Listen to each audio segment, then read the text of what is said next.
Next is the after pramana. Well,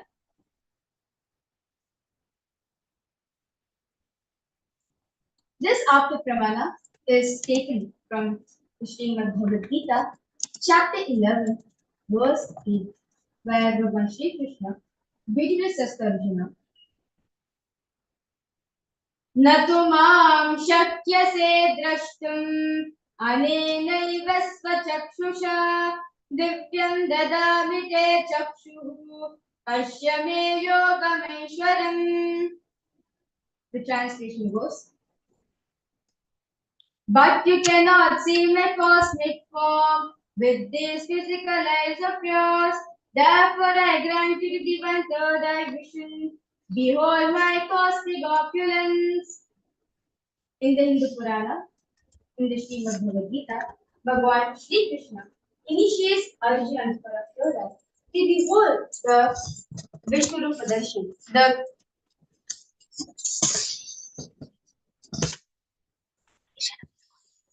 vision of his own cosmic form. The 11th chapter of the Srimad Bhagavad Gita, which contains a detailed description of Bhagavan Shri Krishna's cosmic form, is completely narrated by Arjuna as he sees Shri Krishna through his third eye.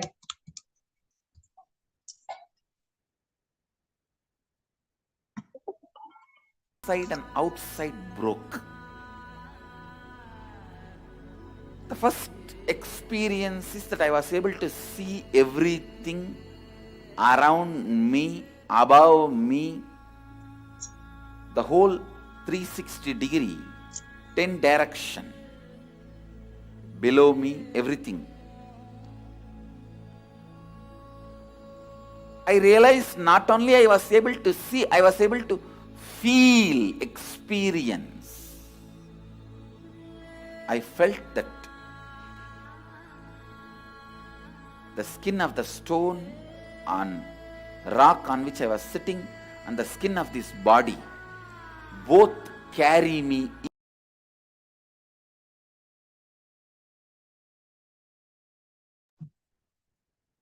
Inside and outside broke. The first experience is that I was able to see everything around me, above me, the whole 360 degree, 10 direction, below me, everything. I realized not only I was able to see, I was able to feel, experience. I felt that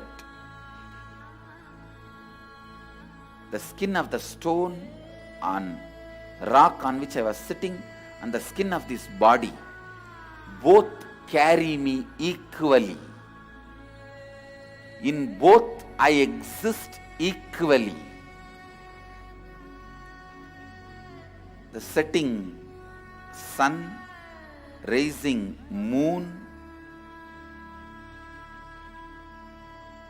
the whole Arunachala hill, all the plants, bush, shrubs,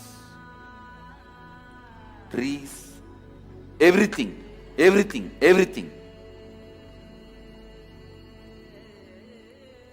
Just became so alive. The idea, something is inside,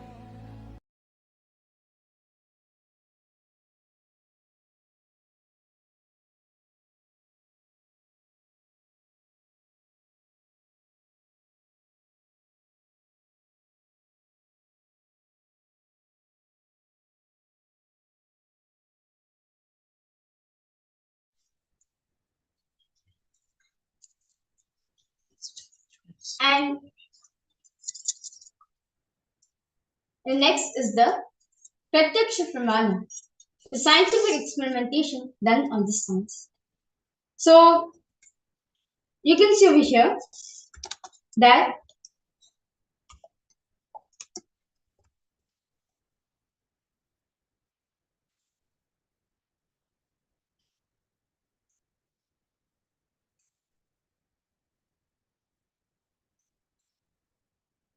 study was done on the Supreme Pontiff of Hinduism.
Scientific experimentation done on the cells.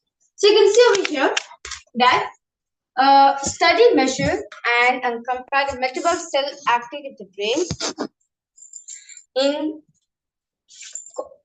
in conscious and meditative states when the third eye is open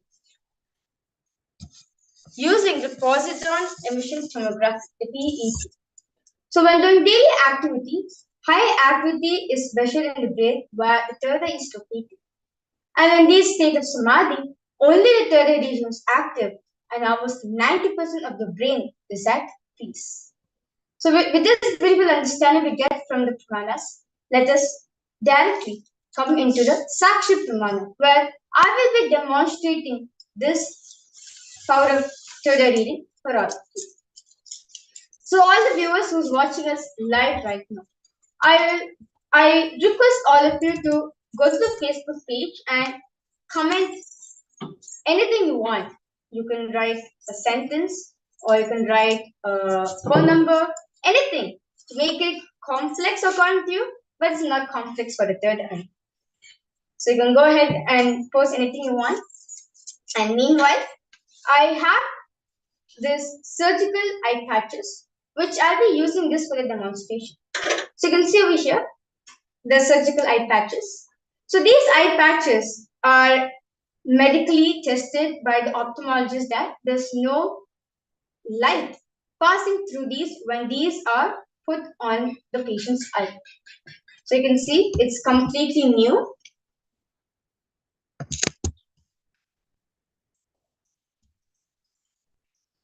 And yes, during this whole demonstration, Masoni will be assisting me to show that this demonstration is done completely with full authenticity. So now, Masoni, I request you to put the eye patches on.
Um, so any type of adjustments I want to be made, I'll be asking Masoni to do on behalf of me, so that just to give the full authenticity and experience for all of you to experience it.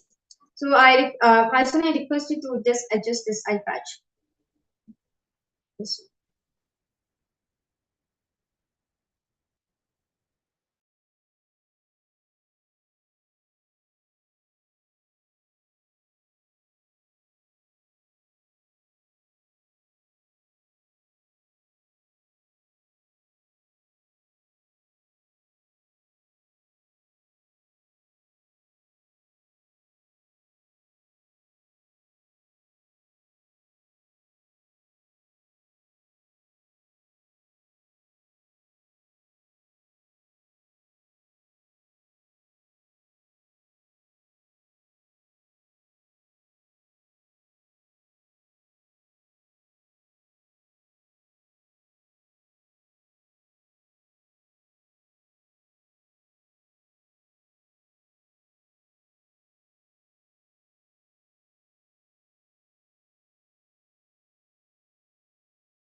us are seeing the Balasans beautifully explained to us about the science of third eye and how this possibility that lays within each of us exactly functions.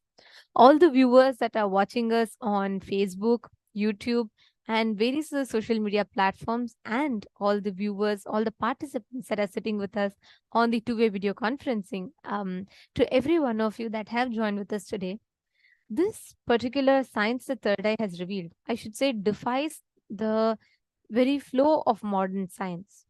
Because one thing in particular, we all saw about how Ma Virja was applying the eye patches. One thing is very important to note here is that the seeing through the third eye happens completely independent of light. Typically, for us to be able to see anything, right? What are we dependent on? The very science of seeing normally happens with the photons passing through our eyes and then we being able to see because of the light. So that is why light is very, very important to see. But for the third eye, the very first fundamental thing that happens is we are completely covering the light particles from entering the eye when we close the eye. And that is why these kids are not just putting a mask, they are putting a surgical eye patch, which will completely arrest the movement of the eyeballs and at the same time block any kind of light passing through. So that is a speciality. And now we all can see how these kids are going to be able to see through the third eye, completely blocking out all the light and only using their third eye with the eye patch to see.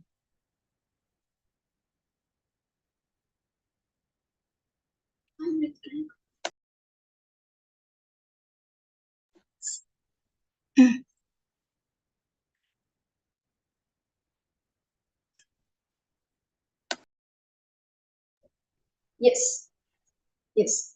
So yes, so now I will also verify to all of you that I have no sort of speakers or um, earphones around me to like basically to get any sound from the computer and in a smart Sony. I request you to check my ears if there's anything like that.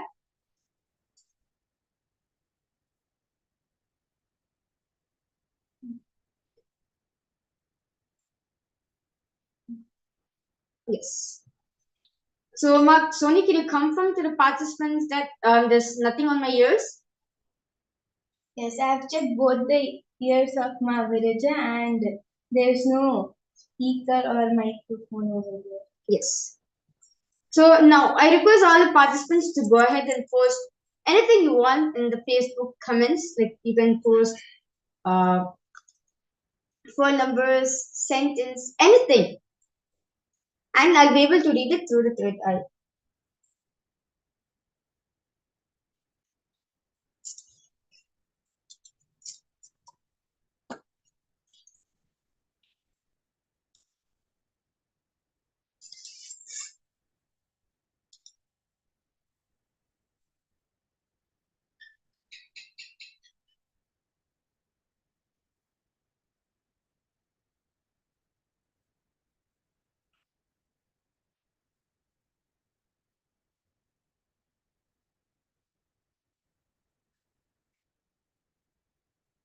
Yes, I request the comment sections to be enlarged.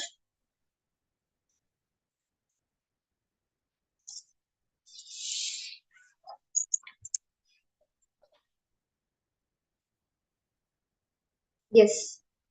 So top. So the first comment which I'm able to see is Ma Devi Karani Airapatam. She has posted best program in the universe. And Ma Hiranmayi Vangala is posted for a namaste emoji and for smiley emojis.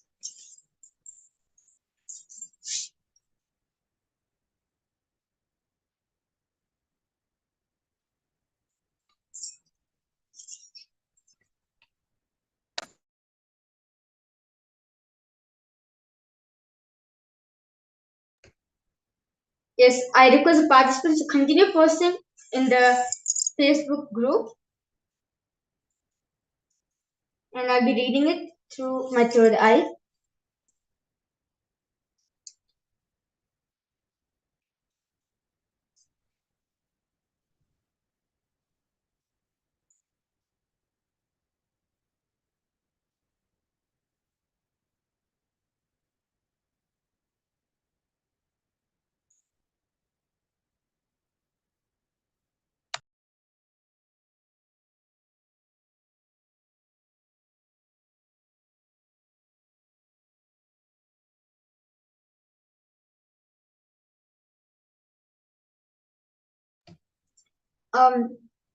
You can also post in different languages like Spanish or Chinese or anything.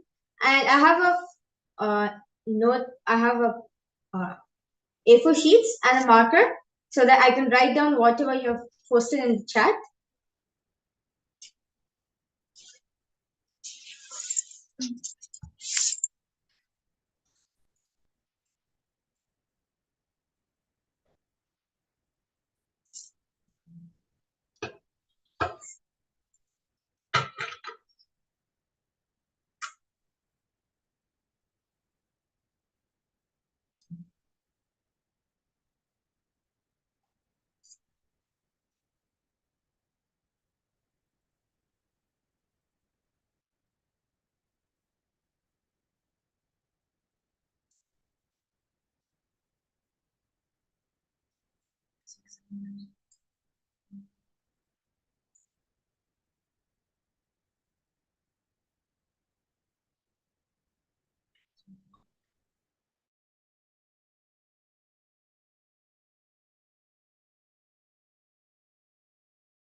Yes.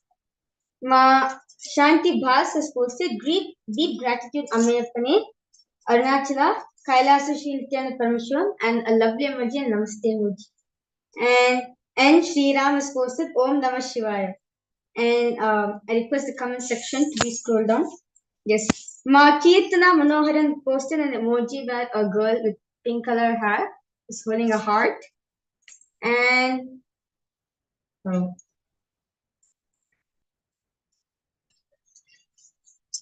and someone has posted saying nice.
Yes, Shiva Talam was posted.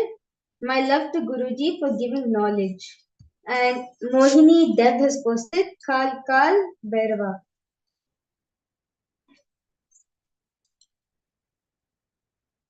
And again, Ma Mohini has posted Kal Bhairava.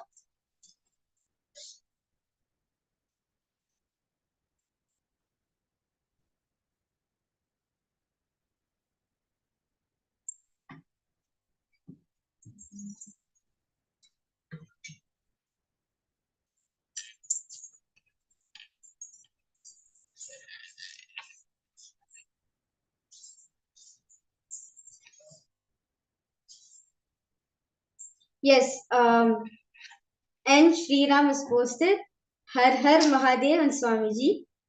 And yes.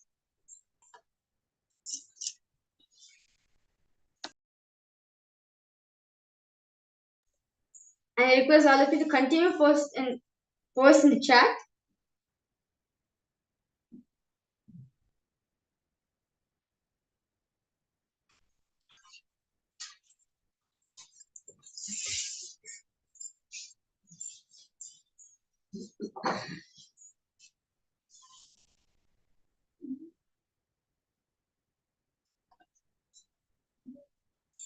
Yes, so yes, Ma Mohini has written back saying correct.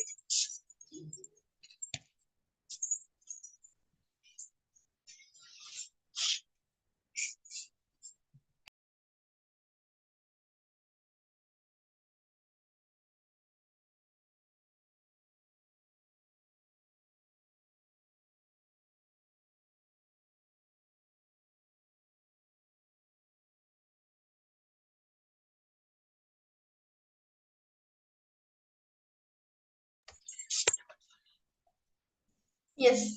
So meanwhile, as the participants are taking some time to post the comments, I would like to share to all of you my experience after Swamiji initiating me into this power of prayer. Actually, um, I used to wear spectacles, and I will not be able to see things when there's too much of brightness from my eyes, and also I was not able to read small um, fonts, like for example the font size in the books and everything without the help of spectacle. And after Swamiji initiating me into this power, life has just become magical. Even in the darkness, when there's no light, I'll be able to see things just through my third eye. And like for example, if you ask me to walk in a dark room without like if you put the obstacle course for me in the dark room, just through third eye, I'll be able to pass it. And after Swamiji initiated me into this power, my eyes started healing, and now I'm able to see things properly with my two physical eyes, which I have. Yes. Yes. So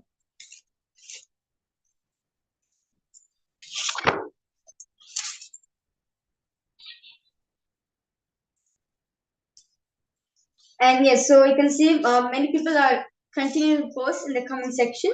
So Per Gunam has posted Om Nithyananda Paramashivoham.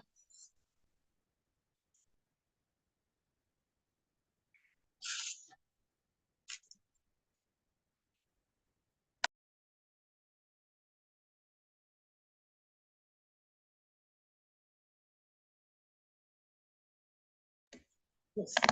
So along with me over here, I have a book. Yes. So now I'll be reading few pages from the book, and Ma Soni um, will randomly be opening the book and giving the page number for me, and she will be verifying whether what I'm reading is right or wrong.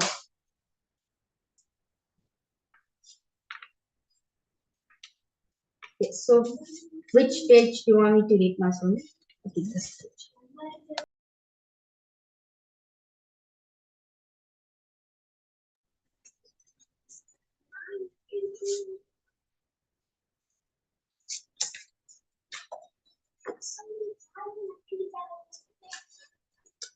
Okay. So the title of here is written Power to See One's Thought Currents and Emotion Currents. The ability to read someone's thought, seeing emotions as an aura is another power currents. It's another power currents happens when a person is able to connect with their being, their very core, as there is no being who's unknown to Sadashiva, who is the embodiment of the cosmos itself. When someone connects with the others through the third eye, their inner space becomes visible as well. The power can manifest as ability to read the thought currents that run a person's life, or as their as the ability to read their minds, the things on their mind, for example, any action they want to take, any objects they desire. Often it manifests as both together. Yes, so Masuni, I want you to verify whether what I read was it correct.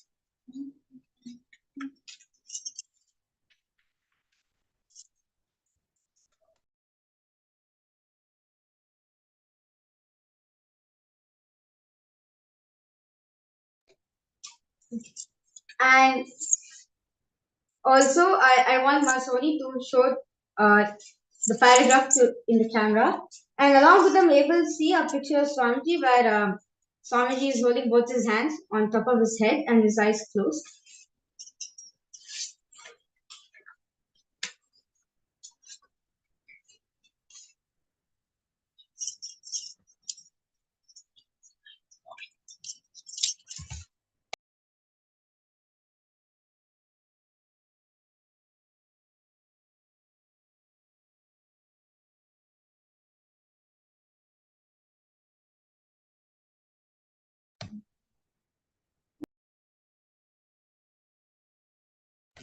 Yes.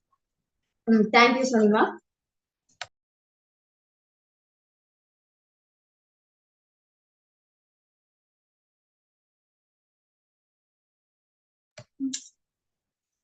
So now I request Masoni to remove the eye patches and basically to show all of you that the eye patches are completely stuck to my eyes.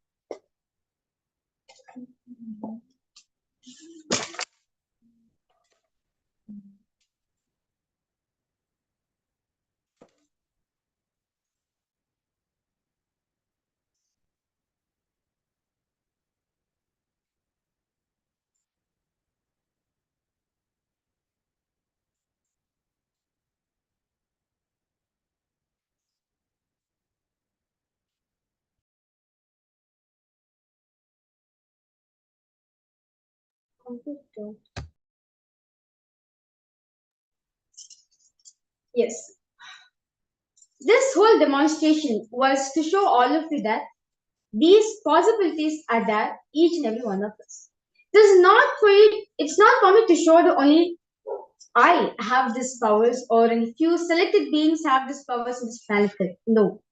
It is to show all of you that each and every one of you has these powers within themselves. You just need an avatar, an incarnation to awaken these powers within yourself, these higher possibilities which is there within yourself. As Swamiji says very beautifully, a person who has a head has a third eye. So these powers are just sitting inside you, locked, which can unlock just by one initiation of an avatar. So with this, I like to thank everyone for witnessing this beautiful demonstration. And with this, I would like to conclude this segment of power manifestation. And let's get ready to move ahead to the next segment after a short break.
Nityanandam.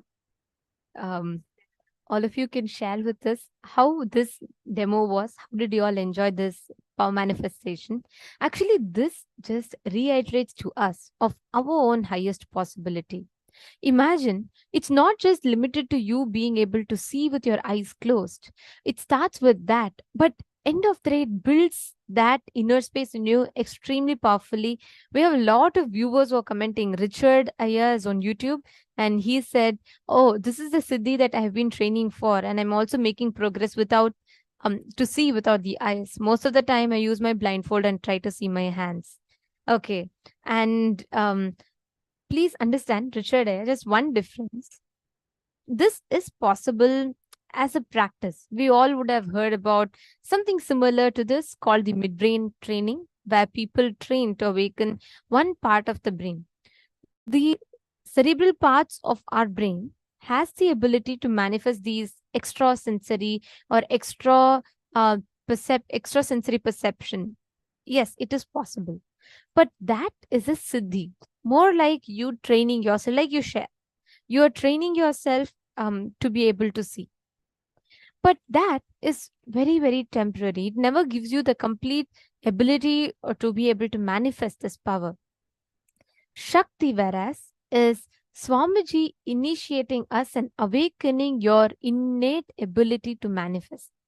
And that is from enlightenment. Siddhis many times can drain us, can tire us, can have side effects, but Shaktis are purely from the space of oneness. You're understanding? So that has a huge difference. Right now, you are manifesting with your ability. Now, imagine the same thing what happens when you are manifesting with Swamiji's ability in you, when Swamiji infuses his own ability to manifest powers into you. That's how this works. So that's the power that we're all manifesting. So hope you understood, Richard Aya. So every one of you that are sitting here with us, you're all here attending from various different parts of the globe in this program. The one thing that every one of us need to understand is what exactly is Paramashivoham? What exactly can we expect? What can we look forward to in Paramashivoham?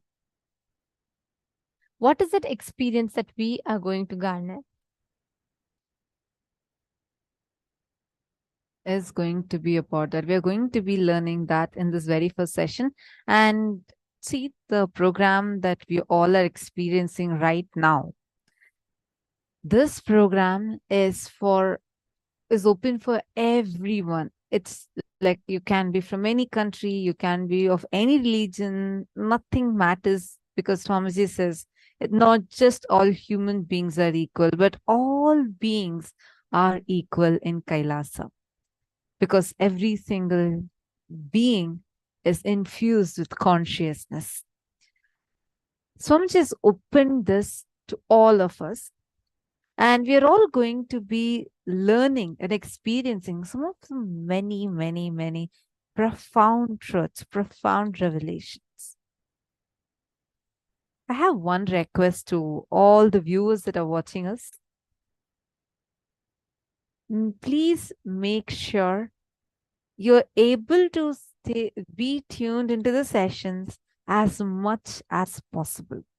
As much as possible, please do not miss out on any part of the sessions, because the intensity with which you are sitting, the intensity with which you are practicing, the intensity with which you're listening, all of these directly influence and impact the experience you would be having. Today, especially when we are going to be experiencing some of the most powerful initiations, like today we are going to learn the science of manifesting the reality that you want to manifest. Whatever you want, anything that you want in your life, you would get the key, the master key to manifest that. And that is what all of us are going to be actually entering into right now. I just wanted to request every single one of you here, please make sure you're tuned in throughout the day. And whatever questions you are having, feel free to ask. You can comment on the Facebook Live, YouTube Live, especially all the viewers that are watching us through the Facebook Live of Kailasa's SPH Nithyananda Paramashivam Facebook page or Kailasa's SPH Nithyananda Paramashivam YouTube channel. All of you can post it in the comments section. And we will be taking your comments live. We'll be reading out your comments and answering your questions if you would have any. And same way, all the participants that are sitting with us on the two-way video conferencing, actually, you all have an added bonus because today during the darshan, you're also going to be able to experience the darshan where you're also being seen by the avatar. It's called as Nayana Deeksha. More on this topic in the later part of the day. And now let's enter into our very first segment, the session where we are going to be learning about what exactly is this Paramashivoham program. And the Paramashivam program, what are we going to actually be learning in this? Let's listen to the revelation now from Swamiji. Listen. Simple, straight introduction. I am Paramashiva. Paramashiva himself is manifesting as Paramavatara in this body. He will do it. He will do the Paramadvaita, ultimate superconscious mutation for all of you.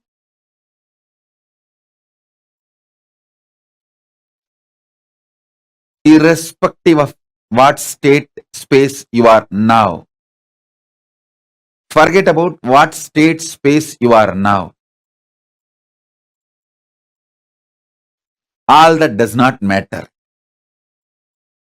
You may be overflowing with gratitude, love, devotion,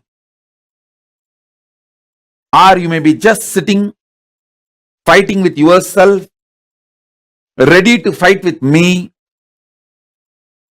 ready to blame yourself, ready to blame me, whatever state you are in. Don't worry, nothing bothers. All that is too shallow. I'll swallow everything. Not only where you are stuck, including you, I'll swallow it. Just come and switch on this camera and sit. That's all. Only one thing, don't miss sessions. Be here for all sessions. That's all. This 21 days, put everything away. Be here for all sessions. Don't miss one word, one session. Be here for everything. I'll take care of everything. See, I know the human mind more than you know you. More than you know you, I know you. And I have a solution. I only have to do, I'll do it. I will do it. Listen. Actually, I just want this 21 days time from you. That's all I need. And I am interested in manifesting in you. Listen carefully. I am interested in manifesting in you. More than you. When I manifest in you, you will be extension of me. And that's all I want. That's all I want. I am here for that. I'll do everything needed. I'll do everything needed. Don't worry. I am connected with all of you. Continuously, every session, I'll go on giving you deeper and deeper, powerful, miraculous manifestation. Now, this first session, I'm going to bring completion with everything, your whole past. Listen, your whole past is sitting in your stomach. Your whole past is sitting in your stomach. In completion, everything is sitting in your stomach. That is why whenever there is something which you can't get rid, go past, you say, I can't stomach it, I can't digest it. Because everything is in your stomach. Listen now. Listen very carefully. I'll swallow everything, all of you, and your incompletions and finish it up. This one session,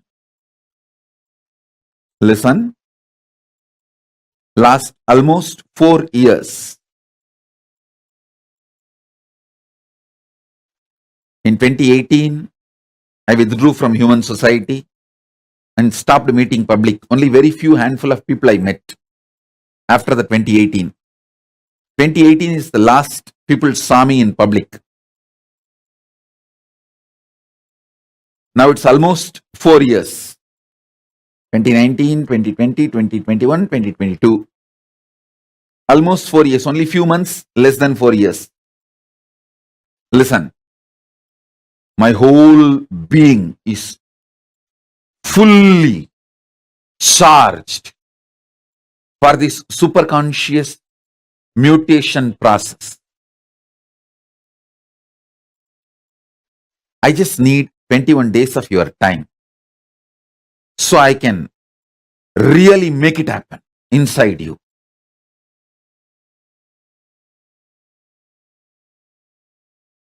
Paramashiva's superconscious mutation manifestations. When he superconsciously mutated, his manifestations, 64 manifestations documented in Veda Agamas, which he himself describes. Manifesting all of them in you is the complete manifestation of Paramadvaita. Listen. Paramashiva's own superconscious mutation manifestations, 64 manifestations he himself describes in Vedagamas. Lingamurti, Lingodbhavamurti, Sadashivamurti, Mahasadashivamurti, Umamaheshwaramurti, Sukasanamurti, Umeshamurti, Somasgandamurti, Vrishabhantikamurti, Natarajamurti, Dakshinamurti, Mahakalabhairavamurti. His own 64 superconscious mutation manifestations, initiating all of you into this, making all of you manifest this 64 is the message from Paramashiva directly from Mahakailasa. Listen, all these are 64 forms of Paramashiva. Ardhanarishwara. Listen carefully. First time ever I am initiating people into this. First time ever I am initiating people into the superconscious mutation manifestations of Paramashiva, all the 64. See, separately I initiated people in Dakshinamurti manifestation. Separately I initiated people in Kalabhairava manifestation. Separately I initiated people in Nataraja manifestation. Separately I have also initiated people in Lingamurti manifestation. Like different individual manifestations of Paramashiva I have initiated, like Lingodbhava darshan. Through that Lingodbhava Murti initiation I have done. But first time, all the 64, this Paramashivoham, you are going to experience all the 64 and this whole Paramashivoham. Initiation into superconscious mutation manifestations of Paramashiva. All the 64 manifestations. Like Gajasamhara Murti is one manifestation. Tripurantaka Murti, Sandhya Nritta Murti, Gangadhara Murti, Jwarabhagna Murti. Each of these manifestations, Kshetrabala Murti, Kalantaka Murti, Bhikshadana Murti, Pasubhada Murti, Varaha Samhara Murti, Brahma Sirascheta Murti, Gauri Leela Samanvita Murti, Ekabada Murti, Jvalantara Vada Murti, Agorastra Murti, Vatuga Murti, Lagulishwara Murti, Guru Murti, Tripada Trimurti, Gajantiga Murti, Kirada Murti, Veerabhadra Murti, Abattuttarana Murti, Kamadahana Murti, Matsya Samhara Murti, Rakta Bhiksha Pradana Murti. All these are various superconscious mutation manifestations of Paramashiva.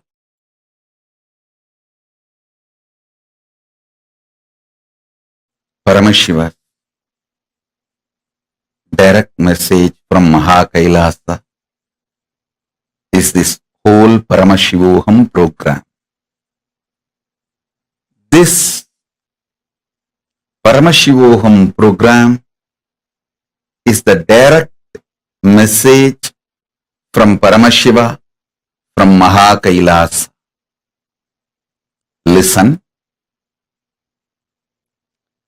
Listen to the simple truths I am sharing with you as the introduction. First and foremost, you all have consciousness. Everyone who is able to hear what I am saying, who is able to see me in the screen, carefully listen intensely. If you are able to hear me and see me now, be very clear, you have consciousness. Consciousness is required fundamentally for you to feel your existence. Now,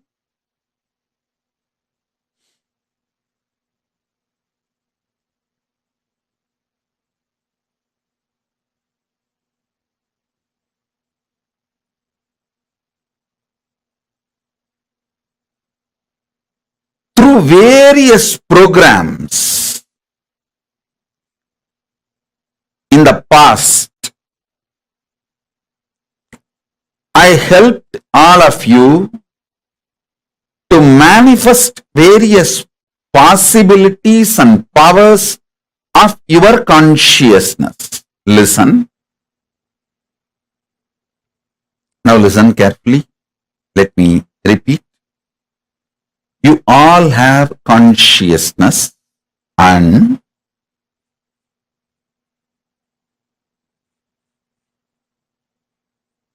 the consciousness has various possibilities and powers. Through multiple programs,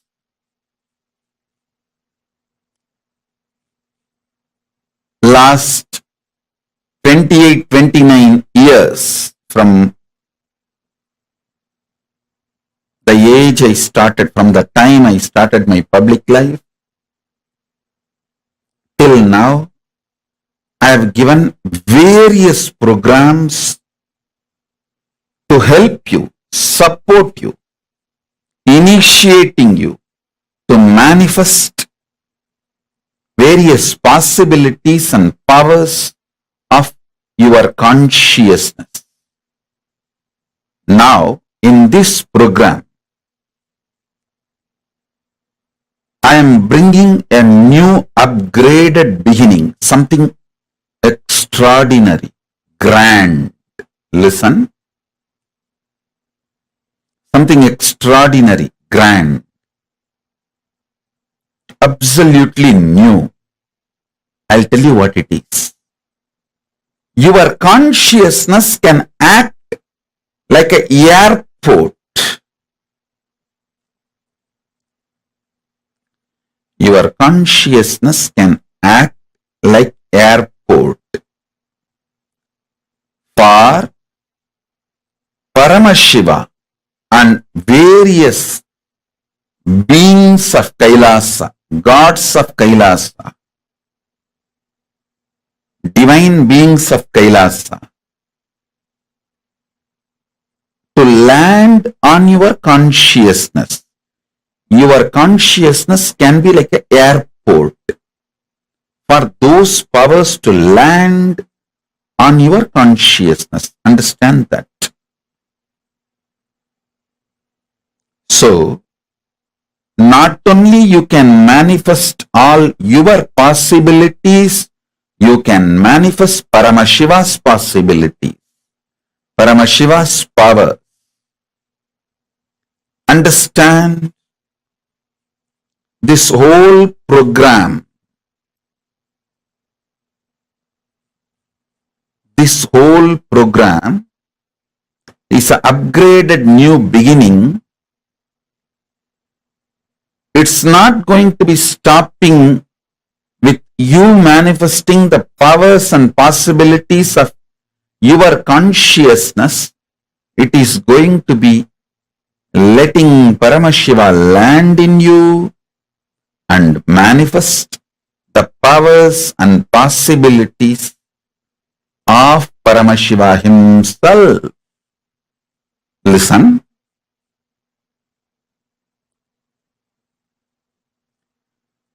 Those multiple patterns dying in one body is the productivity of your life. Multiple times your mind dying in your body is the productivity of your life. I tell you,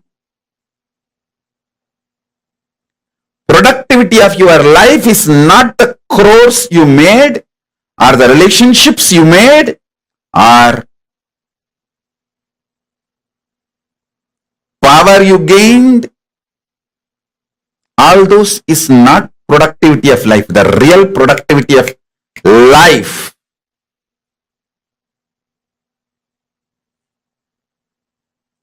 is multiple time your mind dying in one body, in your body.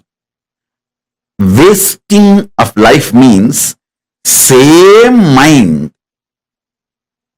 you carry and multiple times your body dies, means multiple times you take birth again and again, but with the same mental setup, same mental structure. That is what I call it wasting of life. Listen, if you think the money you made is the productivity of your life, when your bank goes bankrupt, you will understand your whole life is gone.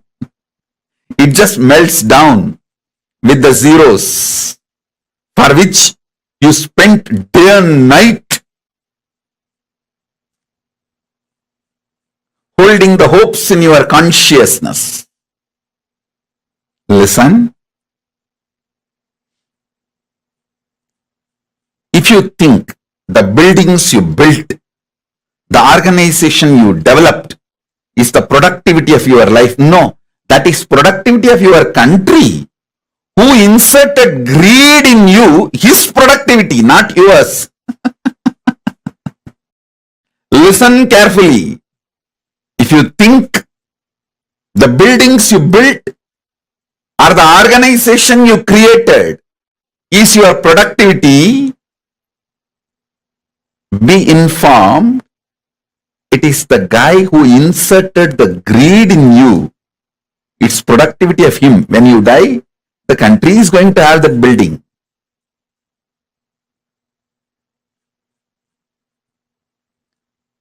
Listen to this very carefully and very seriously, very sincerely.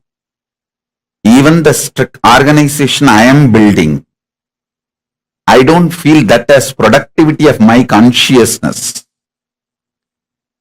I am building this organization to tell you all that organization building is not the productivity of life.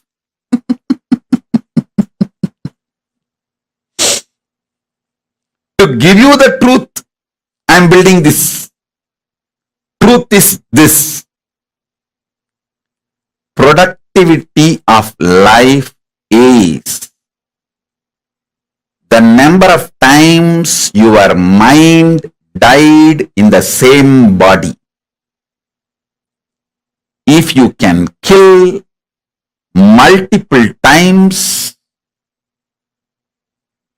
your mind in the same body, your life is productive. Your life is productive.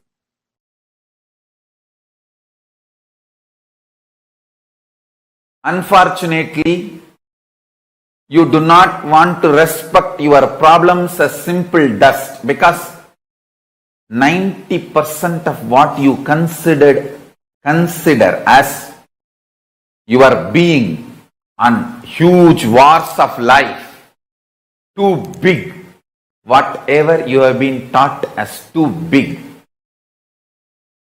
as core of your being, is mere dust. If you accept your problems, powerlessness is mere dust.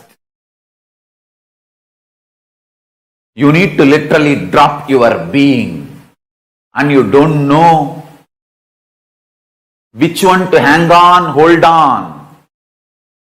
That is why you kept your old being alive and suffered a lot.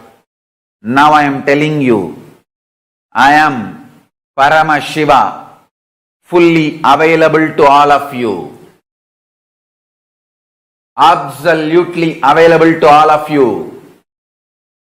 Me, Paramashiva, here, fully available to all of you. Decide to drop your powerlessness, fear, greed, non-integrity, a low way of existing. Drop all of it. I am available now here. Understand? When you hold me, allow me to manifest through you all your lower level, all your powerlessness, fear, greed, non-integrity, everything will become irrelevant. That is why I decided I want to make myself available to all of you.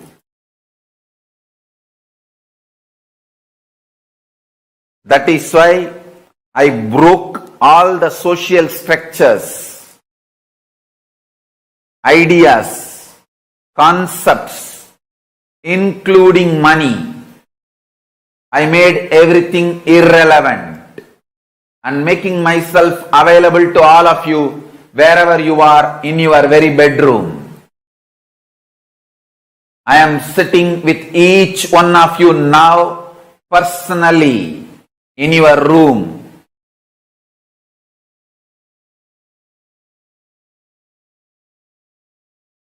If you want to test, put a chair in your room and keep the form, photograph, Atmamurti of this form. Check. Every night you will have the impression on the chair I sat. The chair will have the impression of me sitting. And the manifestation of Vibhuti, Kumkum, Akshada, Jnananjana, all the auspicious energies.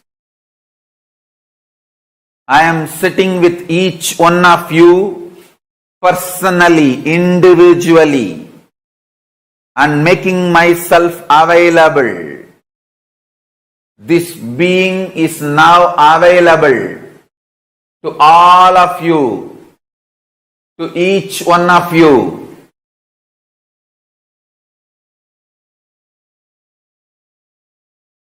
I am making myself available to each one of you.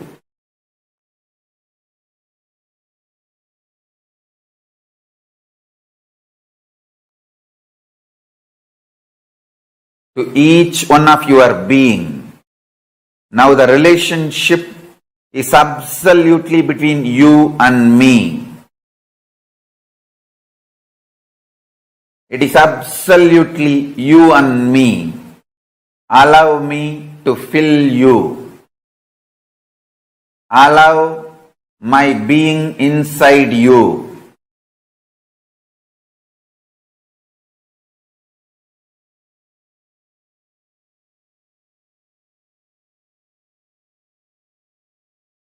When you start tasting my being, all your past fears, greeds, powerlessness, everything will just become irrelevant.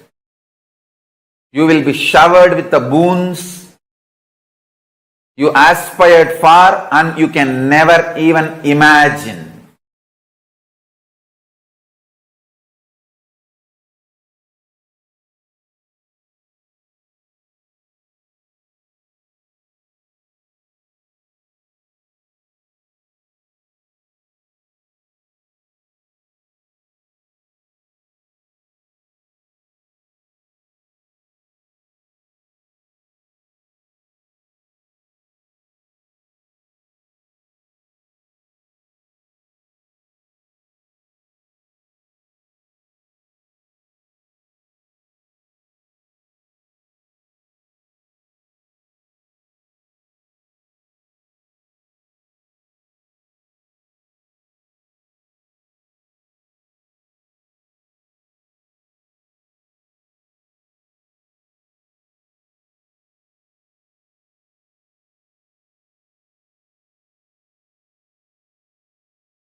Violent weekend across the country. There were several mass shootings, including 2 here in California. Rate rises, inflation, the war in Ukraine and the end of COVID have created a unique set of financial challenges. A recent HHS government health survey found that nearly half of young adults 18 to 25 had experienced either substance use or mental health disorder during the height of the pandemic.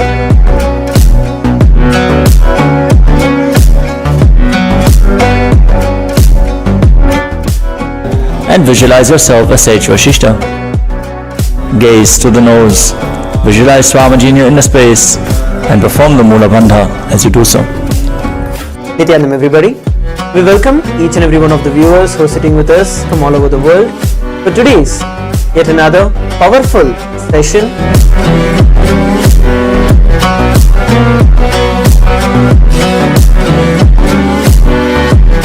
Followed by the very special darshan of the Supreme Pontiff of Hinduism.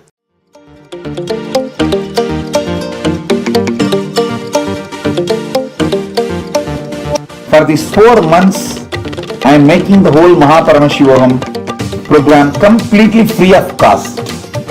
The program, which will cost $21,000, will be free for everyone till 24th October 2023.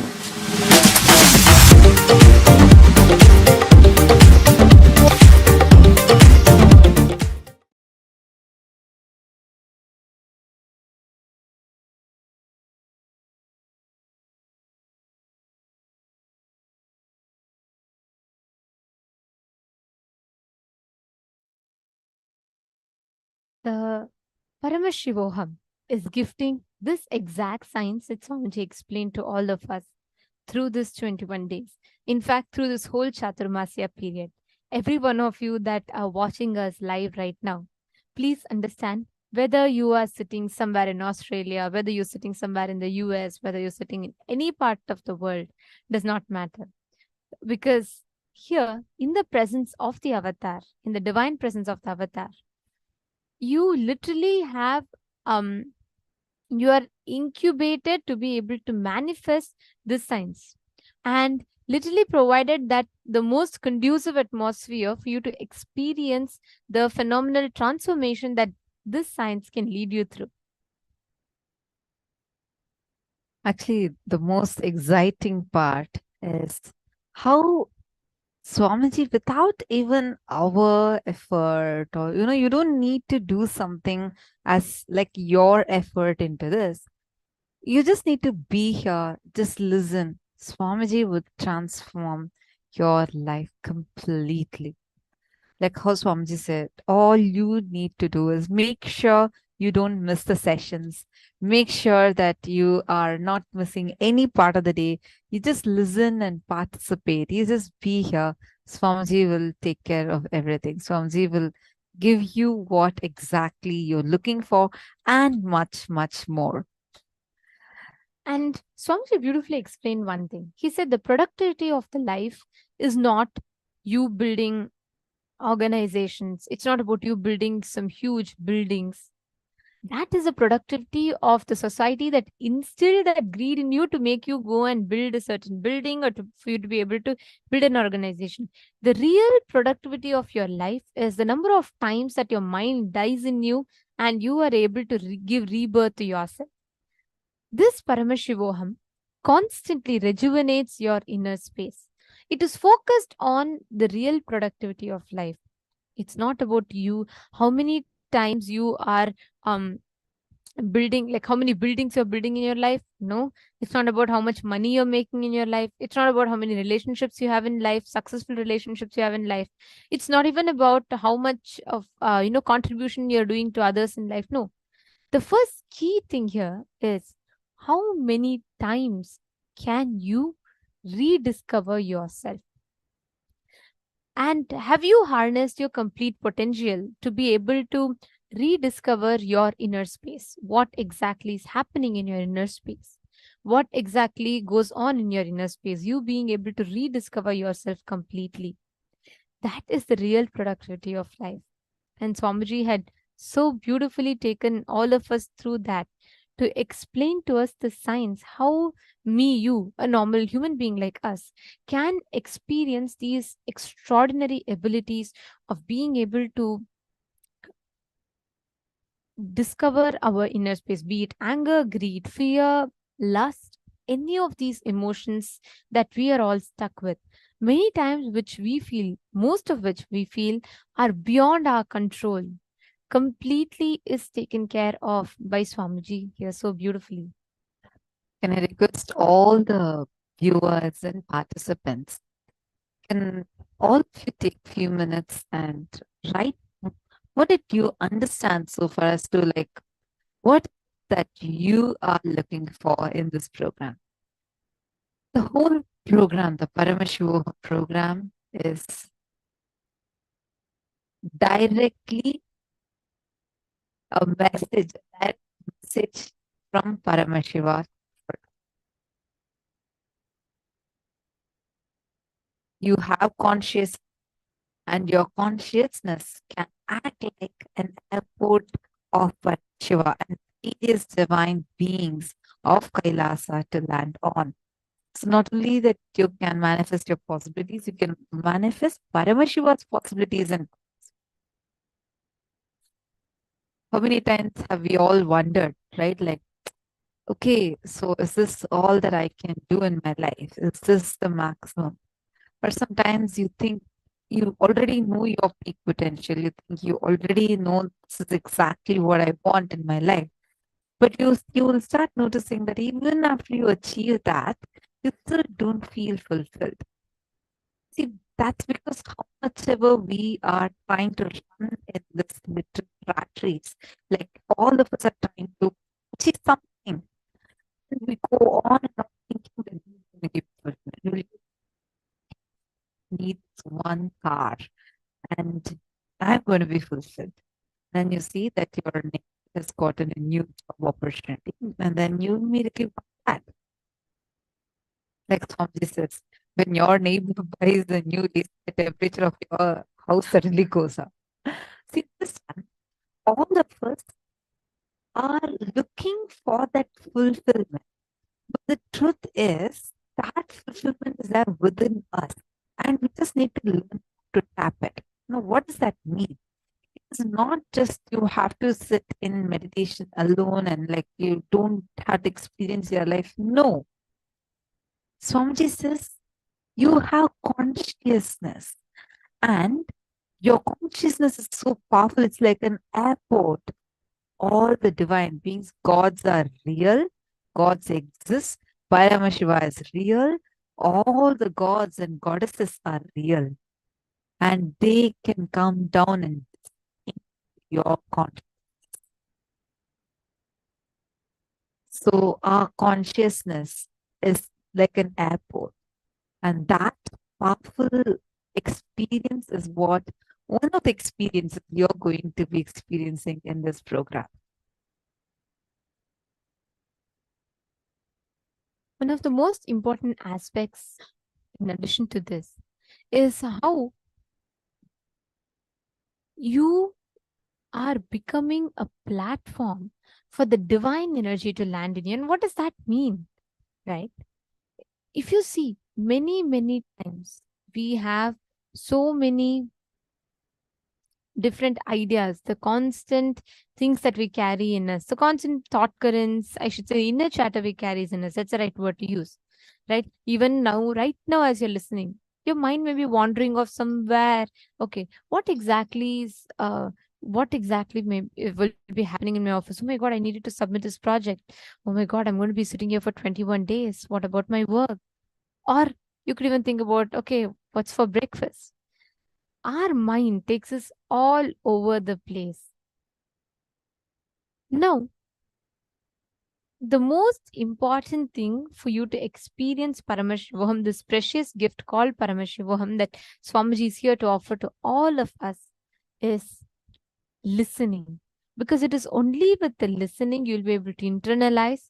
Only when you internalize, you'll be able to live the truths. And only when you live the truths, you'll be able to experience them as reality in you. So it is very, very important that you first understand, you listen. And this listening is the key to experiencing all the gifts that Swamiji is giving us in Paramashivoham. Now, let us do a very quick exercise. You're all going to be taking a few minutes to dig deep, contemplate, and meditate. In writing the answers to these questions, the most basic questions of life, okay? What is the purpose of your life? What do you aspire to be? What motivates you to wake up every single day? And what do you value the most in your life? I request every one of you to take a few minutes. Let us start. Request every one of you to write down.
Now, in the second part of this exercise, take a few minutes and write down, when do you think that the seeking was awakened in you? Have you had any spiritual experiences before? And how did you come to know about the program? And how did you come to know about Swamiji? And what made you feel like you want to attend this program? I request every one of you to take a few minutes and share this with us. You all can also post it in the comments, and I request all the participants, you all can post it to us in the chat.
In the next step, we request all of you to pen down. What is it that you seek from life? See, there's one that what you really want in life. Second is what you experience is Paramashivoham. The third one is how do you plan to achieve what you aspire to achieve? Just check with yourself. Are all the actions that you're taking aligned to the purpose of your life? Whether enlightenment, whether it is spirituality, whether it's strength, whether it's physical strength, whether it is being able to have good education, anything could be the purpose of your life that you resonate as the purpose of your life is. But just check if your actions are in alignment to the purpose of your life that you have set.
You have written down, I hope, right?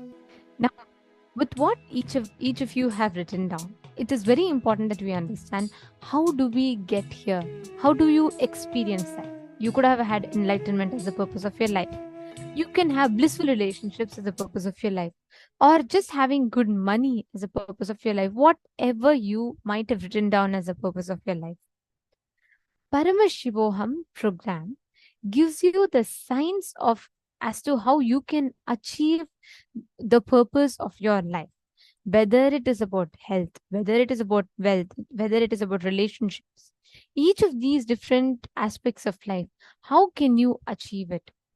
What are the steps that you can take to achieve these?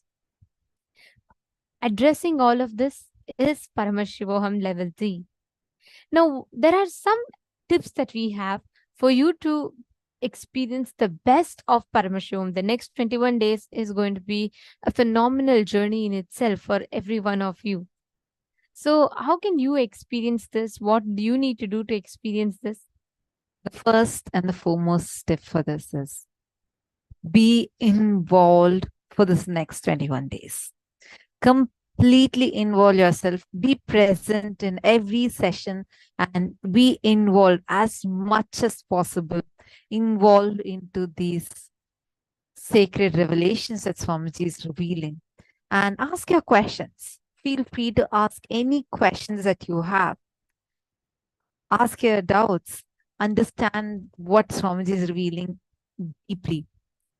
Do the exercises intensely. You will actually see how just by you sincerely attending the program, you don't have to do something else apart from this. No other sadhanas needed.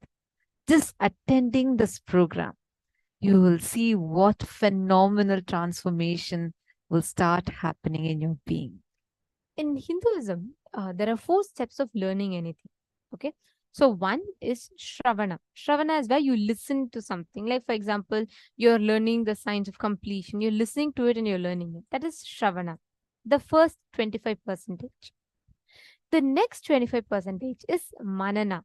Means you internalize what you listen to. You internalize the thoughts, you internalize the experiences. And the next 25% is you discussing, you analyzing, understanding the subject and enriching about that. asking questions, questioning your answers, answering your questions, both. And the last 25% is nididhyasana, living these extraordinary truths and practically applying them in your life to see what is the outcome of these extraordinary truths and how do you apply it and what do you need to change for you to gain the maximum benefit of these truths. And in this Paramashivoham, you are going to be learning like so many different truths through the day. The only thing you need to do is make sure you cover these 4 steps for learning. Shravana, you listening, the 25%. The second 25% is Manana. The third 25% is Khandana Mandana or Vakyartha Siddhas, Vada Prativada. You discussing on this, you answering your questions, questioning your answers on this. And the last is by living it, practically applying these truths. I see many actually posting. I see many participants posting it in the chat. Ma Anita is saying, I came to know about this program through Swamiji's disciple. I've been listening to Swamiji's video and talk for the last 2 years, looking for the inner awakening, following spiritual practice for the last 10 years. That's wonderful, Ma Anita. Welcome. Lovely to have you here. And you can also share with us which part, which country are you from? And definitely, I'm very sure you would see, just be here in the program as much as possible involved. Like you can ask your questions and like, if even the understandings you have, you can share with understandings. You will see the transformation that starts happening in your being, the alchemy that starts happening in your very being. So lovely to have you here.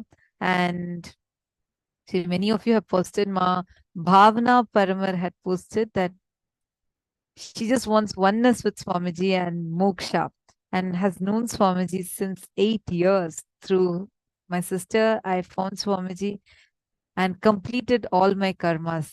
Wonderful, Ma Bhavana. Thank you so much for sharing that.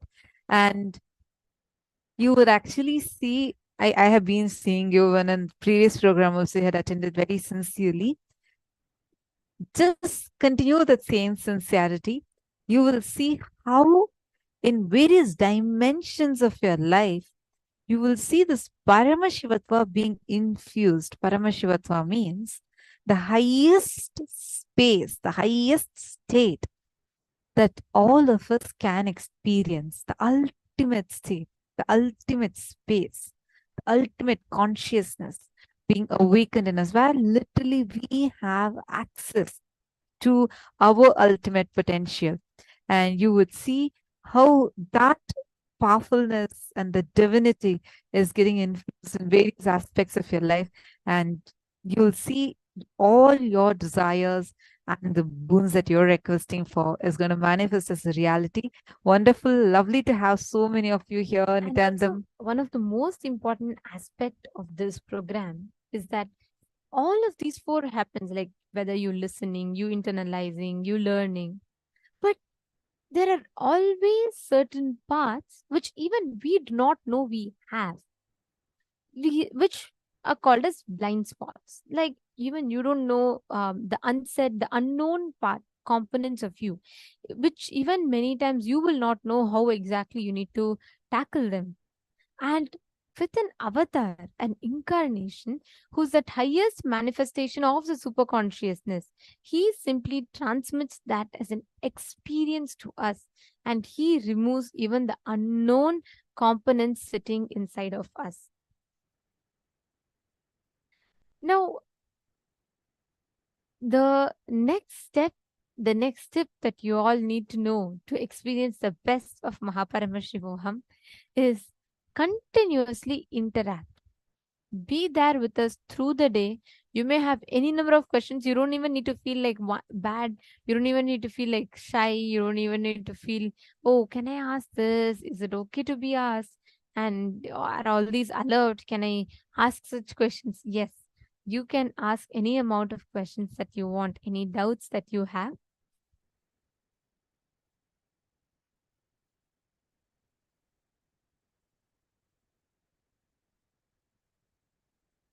tip we have for all of you is invoking the presence of Swamiji where each of you are sitting through the most powerful the physical presence you can invoke through the Atma Murti. If you had signed up for the program, you would have received this as a email for all of you. And whoever wants to receive this gift for you, please go ahead and sign up. You will receive this as an email. The Atma Murti is literally divine in the mold that you want.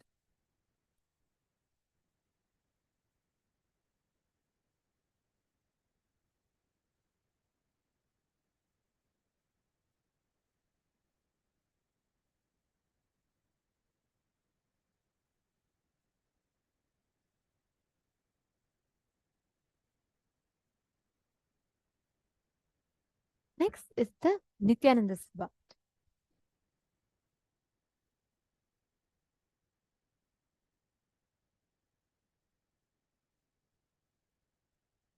The Sabha is a space where you're going to be receiving Swamiji.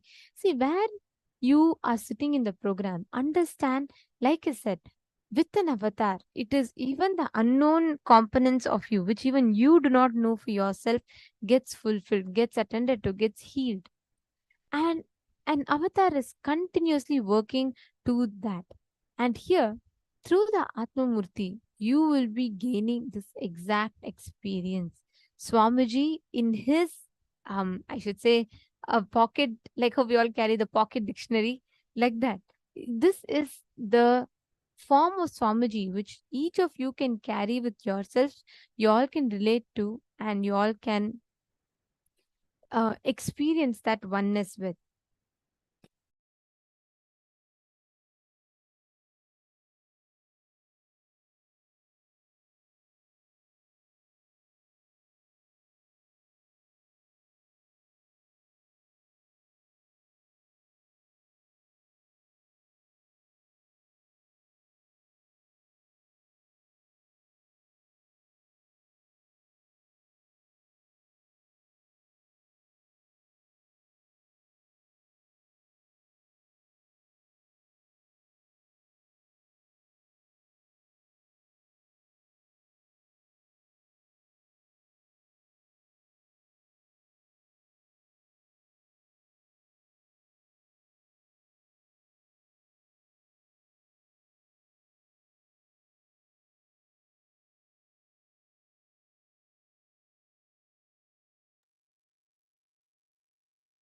Ji had given a boon.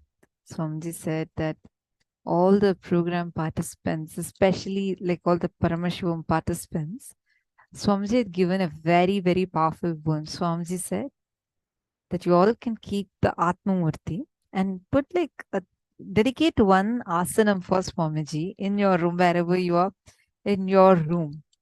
And you can just keep that, like make sure you cover it with a cloth. You will see during the darshan, and make sure that it's in your Nithyananda Sabha. We'll be explaining what is Nithyananda Sabha now. Just keep it during the darshan. Make sure it's in front of the camera. You would see how literally you will be able to see Swamiji's imprint. Like if someone sits and gets up, the cloth will have certain imprint. Like you will feel that you'll know clearly someone has sat and gotten up. You will exactly see that right after the darshan in the asanam that you have kept for Swamiji. It's a very good one. Literally, Swamiji will be manifesting physically for us through his Divya Sharira during this program. And the Atmamurti helps a lot for us to be able to experience this in the best way possible. Because the Atmamurti is like a physical form. It's physically Swamiji in the mold that you want, whichever form that you are connecting with, that of Swamiji, you can have that as your Atmamurti. We have specific Atmamurti, which is blessed and energized by Swamiji. We'll be sending that as a gift for all of you. And you can print that and it should be printed as a 3 feet deity. And Swamiji will be blessing that and energizing that. We'll detail this out in the email, and we'll be sending out that email to all of you. And the next we're going to be setting up is the Nithyananda Sabha.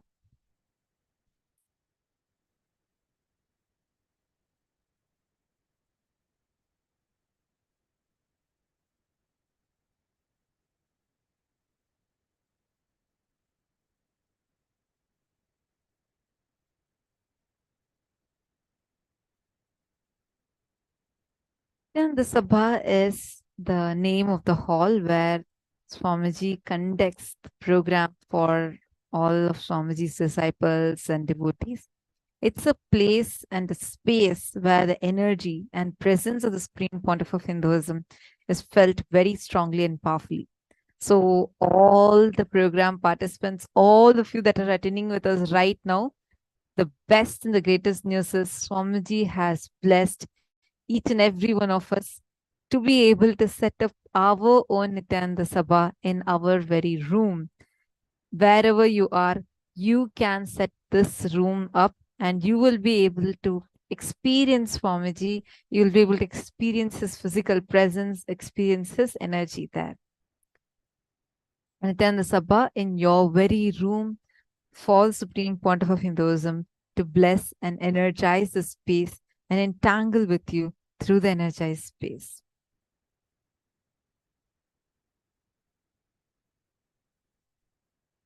The sacred Guru Gita guides. Guru Devo Gurur Dharmo Gurau Nishta Param Tapaha Guru Parataram Nasti Trivaram Katayanite. Guru is God, Guru is Dharma. The greatest penance, tapas, is Nishta. Unshakable, one-pointed integrity to the Guru. There is nothing superior to Guru or beyond the Guru. I repeat this 3 times. This is what Paramashiva himself reveals in the Guru Gita. In the Supreme Pontiff of Hinduism's words, treat the room that you're sitting as Nithyananda Sabha. I'm sitting with you in that room personally from morning till night, throughout the time. Just be available in Nithyananda Sabha. I'm making the room in which you're sitting now and attending the program as my energy field now. In each one of your room, I am sitting and declaring that room as my energy field. Make yourself available. This whole program, precisely all the program time in that room. Be available and go through the instructions with intensity and Tyaga. All the great things will happen with Tyaga. All the ultimate things manifest with Tyaga. All of you can set this room up for yourselves now. Let's all take a few minutes and make sure that we set up this room. Understand? This room that you're going to be setting up, the Nithyananda Sabha, you will literally experience Swamiji physically in that room. This is one of the most recommended things for all of us to have the best experience in the program. Can I request all the participants, wherever you're sitting, have one dedicated space through which you're going to be attending the program. I actually see many participants who have already set up your Nithyananda Sabha so beautifully. Many of you are there with the Atmamurtis behind you, and some of you have even put your puja kit in front of the Atmamurti and taken it very, very beautifully. All the other participants, we highly recommend that all of you also do this process now. See, where you are sitting, you're going to be sitting and attending the program most of the time, especially receiving the darshan, initiation, the deeksha. That place Swamiji is blessed to be the Nithyananda Sabha. Literally, this is a sacred sthala. According to the Sanatana Hindu Dharma, this room that you are dedicating for this is literally a sacred sthala where the avatar is manifesting for us individually. What an auspicious blessing, right? our own. You don't even need to do some tapas, go somewhere, travel somewhere. Literally, Swamiji extended himself such that he will manifest for us right now, irrespective of where you're sitting and which corner of the world you're sitting in. Swamiji is manifesting right now. He will be landing and gracing with the darshan to all of us. So place a simhasan, even don't have a simhasan or svikasanam, even at least a chair you can dedicate it for Swamiji. Decorate it beautifully, put a beautiful cloth and decorate it with some flowers and fragrance, and place the Atma Murti on the chair or on the asanam, like how it is shown in the picture. You can offer the sacred oblations, puja, and the Naivedyam to Swamiji. And Swamiji is literally sitting with you right now.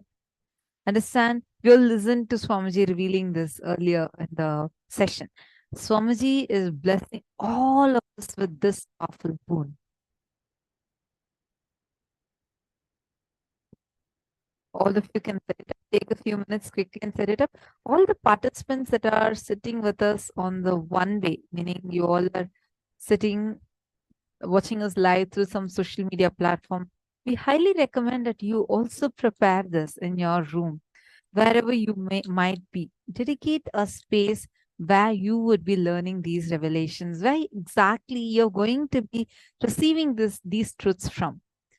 See, this really helps a lot in terms of how your experience is going to be, how exactly like you are going to experience the sacred truths in you. So please make sure that this room is separately dedicated for you receiving this program. Actually, all the participants that are attending on YouTube or Facebook, we highly recommend that you all join us on the two-way video conferencing, meaning you can sign up for joining to Paramashivoham. You can join through the two-way video conferencing so that you are having best experience of the program. Understand, this is a science. It's not just, you sitting and you watching. Here, Swamiji sees you. Swamiji initiates you by looking at you. Swamiji's eyes falls on you. So that itself is a very powerful experience in itself. So I request every one of you, Ma Lucy, Ma Chetana, Ma Zingjing, Ma Krista Menard, Ma Natali, every one of you, just have, when you sit with the Atmamurti and you will see the kind of a powerful effect that itself will give you.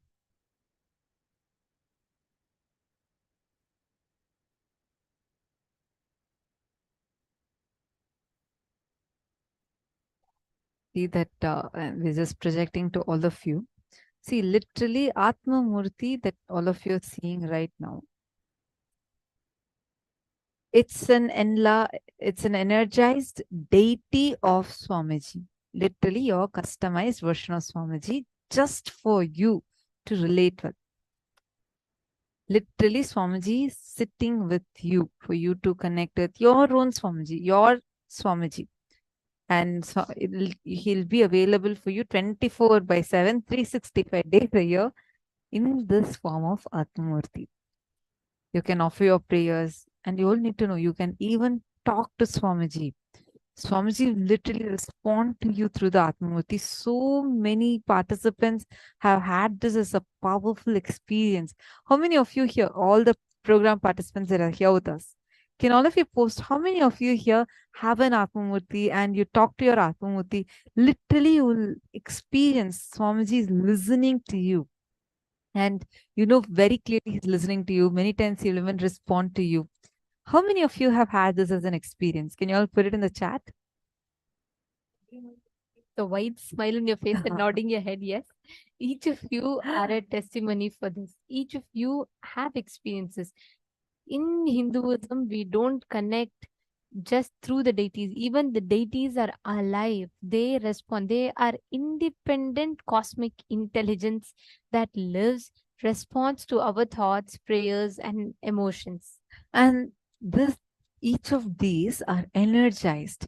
So the moment you set up your Atma Murti, and today make sure you're getting it for the darshan and keeping the Atma Murti behind you, so that Swamiji can bless and initiate all of your Atma Murtis also, energize your Atma Murtis also, and you will literally see Swamiji will be there with you, responding to you, and many times materializations will happen. You'll actually see suddenly out of nowhere, you won't have a speck of kumkum anywhere in your house. Suddenly you will see from Swamiji's Atmamurti so much kumkum just materializing. So many people have materialized diamonds, pearls, and kumkum, chandan, whatnot. See, understand the power, like you will actually experience Swamiji sitting there with you. And you can talk even casual things. You can express your love, gratitude. Swamiji says, even what your anger, you want to fight anything. You can express your frustration. You can do anything you want. He will respond to you back because he is alive, a living deity there. He's there with you. I see many of you asking for the Atmamurti. Yes, definitely. You all can just sign up and we will definitely send the Atmamurti link to all of you where you all can download it. Now, the next tip for you to experience the best is just relax. Relax from your identity. There's such a great opportunity for us to sit, to experience Upanishads from the very source of the Vedic tradition, from the very root. So all you need to do is only one thing, relaxing from your identity. There is no judge, no ranking, no grading, no competition. It's first time, entire time you're going to give to you, your growth. So just relax. Be comfortable, but please do not lie down. And also if you're able to keep your spine straight, head, neck, and spine in a straight line, the straight back will also help you focus in the sessions as well as keep your Kundalini Shakti flowing. So we recommend you all to keep your spine straight and sit straight.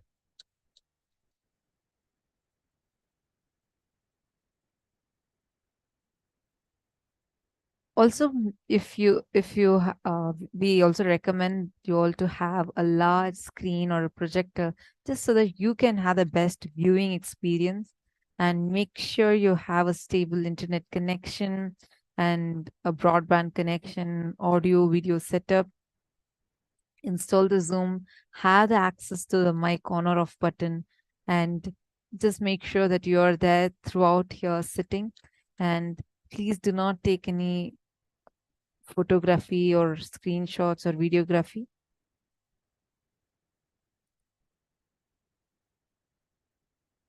And these are the items that we request all of you to have ready with you. First is always have a notebook, notepad, and pens, pencils with you. This will be needed for you for throughout the day sessions, like whereby we are going to keep telling you, giving you the exercises that you need to be doing, and we'll be guiding you. So you would be required to have a notebook and a pen with you. Have a opaque cloth, preferably a black cloth, to blindfold yourself. This will be required for some power manifestation sessions as well as some meditation sessions. Or you can even use a blindfold.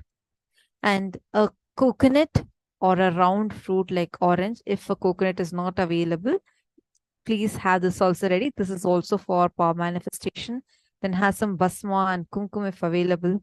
If you all have already received an Atmalinga, please keep the Atmalinga with you and make sure you all, and if you have a mirror, definitely bring a small mirror also with you. This will be required for certain processes that we would be doing. And make sure you are always hydrated. See, we understand how It's a 16-hour program. Many of you are coming from various different time zones from across the globe. Literally, we have all time zones people sitting here with us.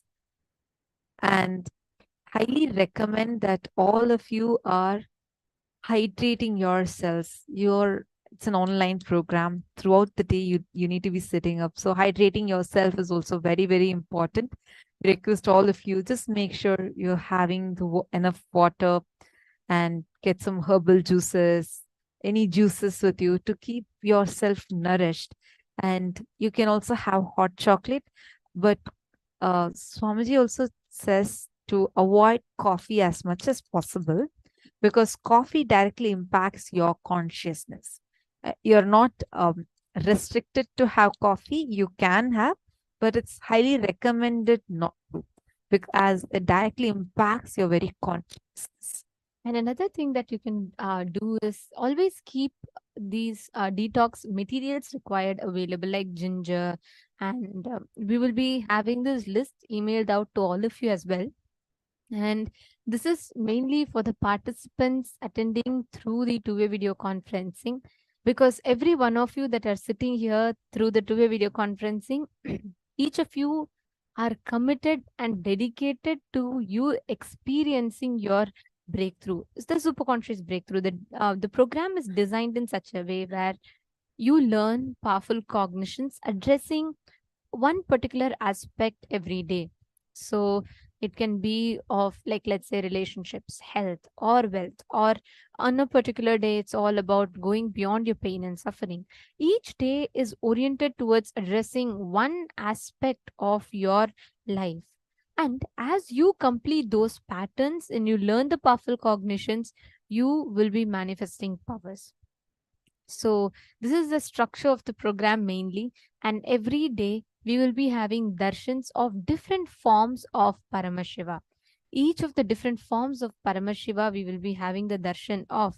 And Swamiji, the Supreme Pontiff of Hinduism, is going to be embodying himself as different manifestations of Paramashiva, like Guru Murti, like Gajamukha Nugraha Murti, all of these. And you will be learning in detail about the significance of each of these forms, what they stand for, what they represent, and how you can connect with them.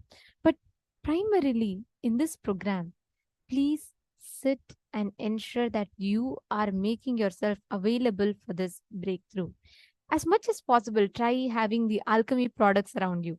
If you have Kristashila, if you are a person who's regularly attending our programs, if you have the Aushadas, if you have the Kristashila, Mandala, Yantras, all of them, please go ahead and make sure that you set them up and keep them always around you for the power manifestations, so that you're ready anytime that you're in need of.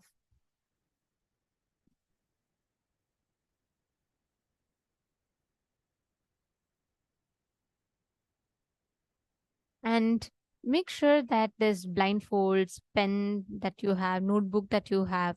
And also for power manifestation, please always have different items that are required. Like, for example, you can have coconut, a blindfold, a paper, and then having weighing scale, weighing machine, measuring tape, or having the silicone gadgets. Any different things, you can have it with you for you to manifest. And if you have bhasma or kumkum, please keep that with you.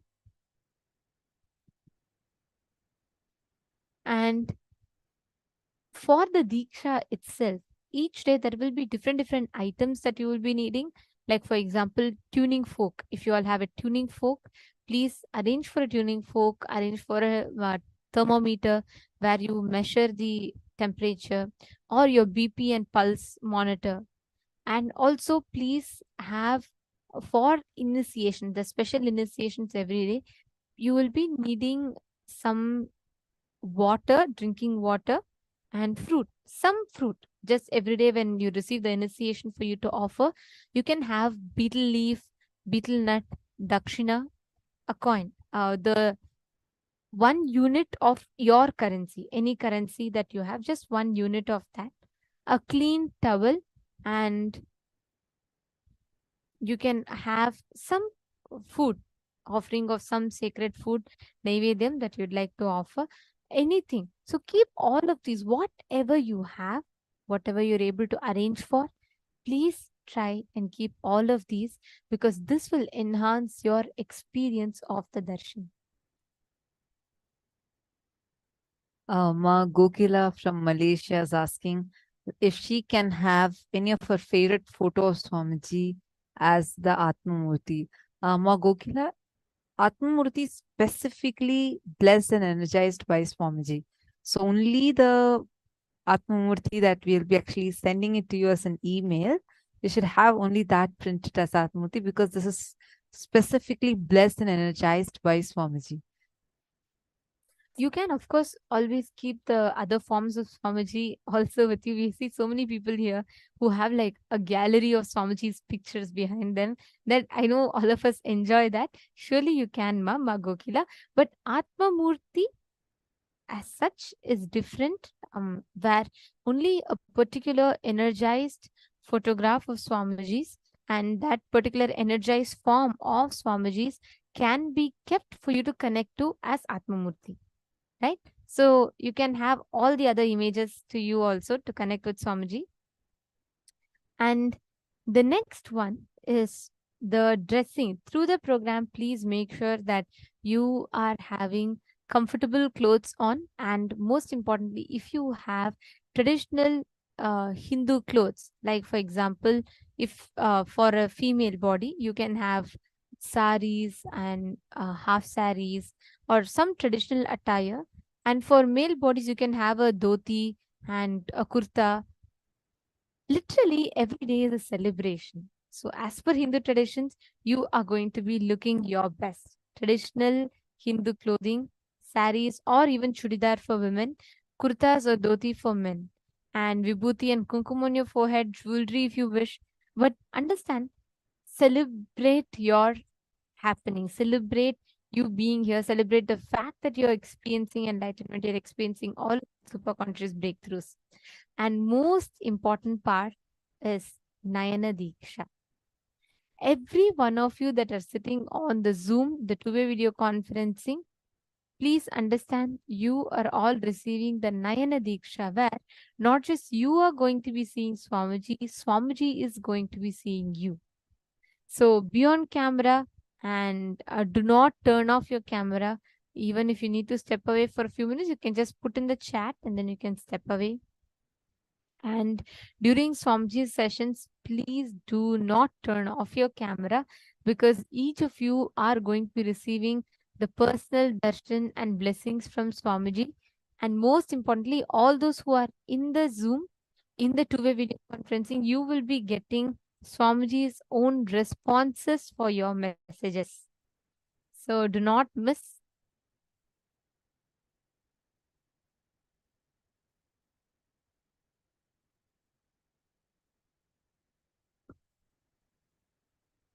And the last but not the least is you having to keep yourself up, fresh, available, completely receptive to all of these extraordinary truths. For this, detox is a must, along with yoga and Jalaushan. So during this program, you will be experiencing daily, you will be doing the rare Dvitiya Vinyasa Krama.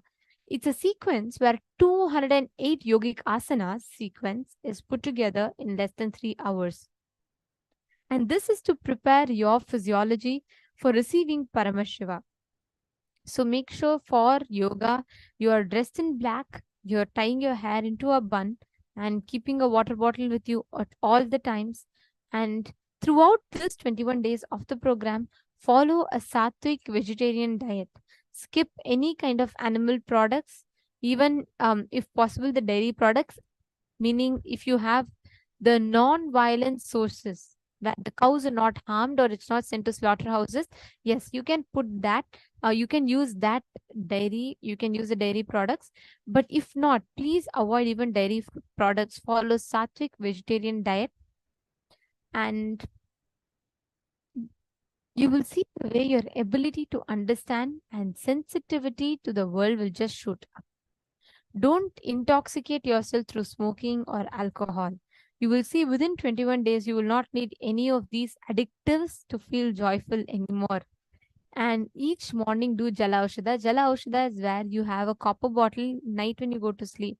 Fill the copper bottle with water, chant the Mahavakya a few times, energize the copper bottle, and once you energize the copper bottle, the water in the bottle, it'll get charged.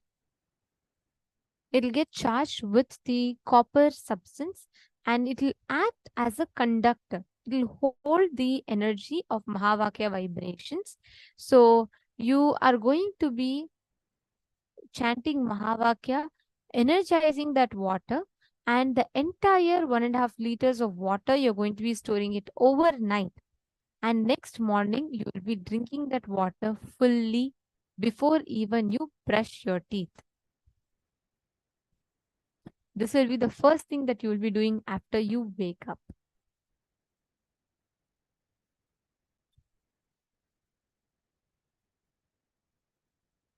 And we are going to be continuously available to support you. We have our expert faculty, acharyas, who are attending along with you, attending to your needs. So should you all have any doubts, you require any assistance, you can let us know and we will have the support desk team reaching out to you all and they will be supporting you in your journey of Paramashivoham.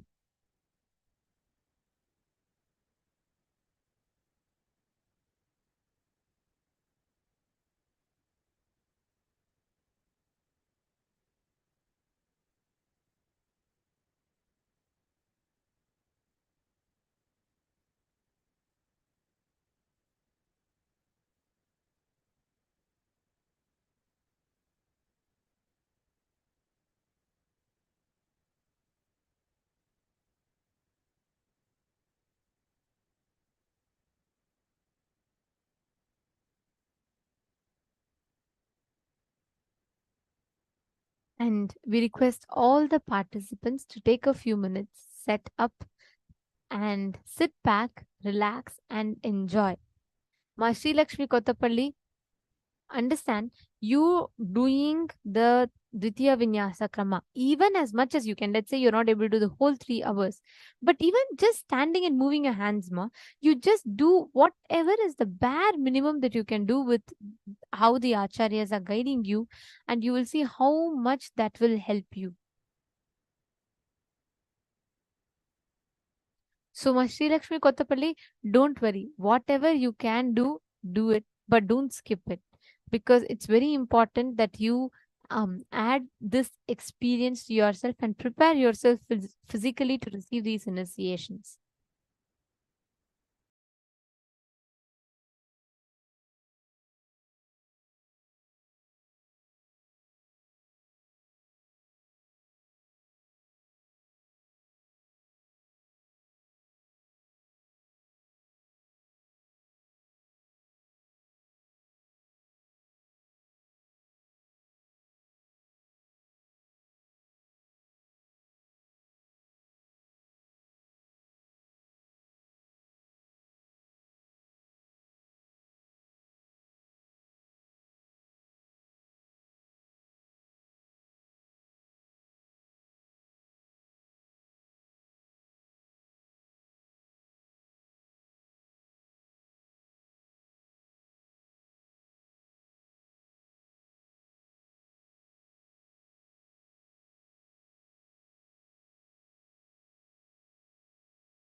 let's all enter into the next part. We all are going to be learning. Actually, today, the first day, is going to be more often orientation. We're going to understand and what is the program about and what are the things to be done. And then this is the first part, and then we are going to actually be entering into the sessions where we're going to be learning the science of manifesting the reality the way you want to manifest. All right, so now let's enter into the program. Did you all watch the demonstration that the Gurukul Balasins did? How many of you watched the power demo? And how many of you felt like, wow, how is that even possible? I know here many of you yourselves have started manifesting the powers now. But how many of you are here for the first time and power demonstration happening for the very first time?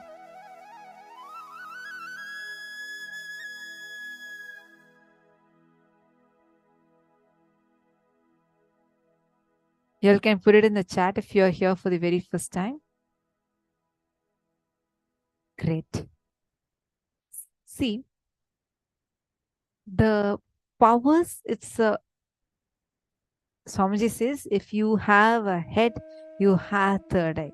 And all of us can manifest Shaktis. We all can manifest the powers. So the power manifestation is possible for all of us.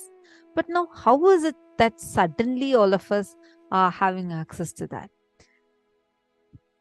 Actually, if you read our Puranas, our Vedic texts, and if you read our scriptures, you will understand in so many Puranas, there are various references to these powers.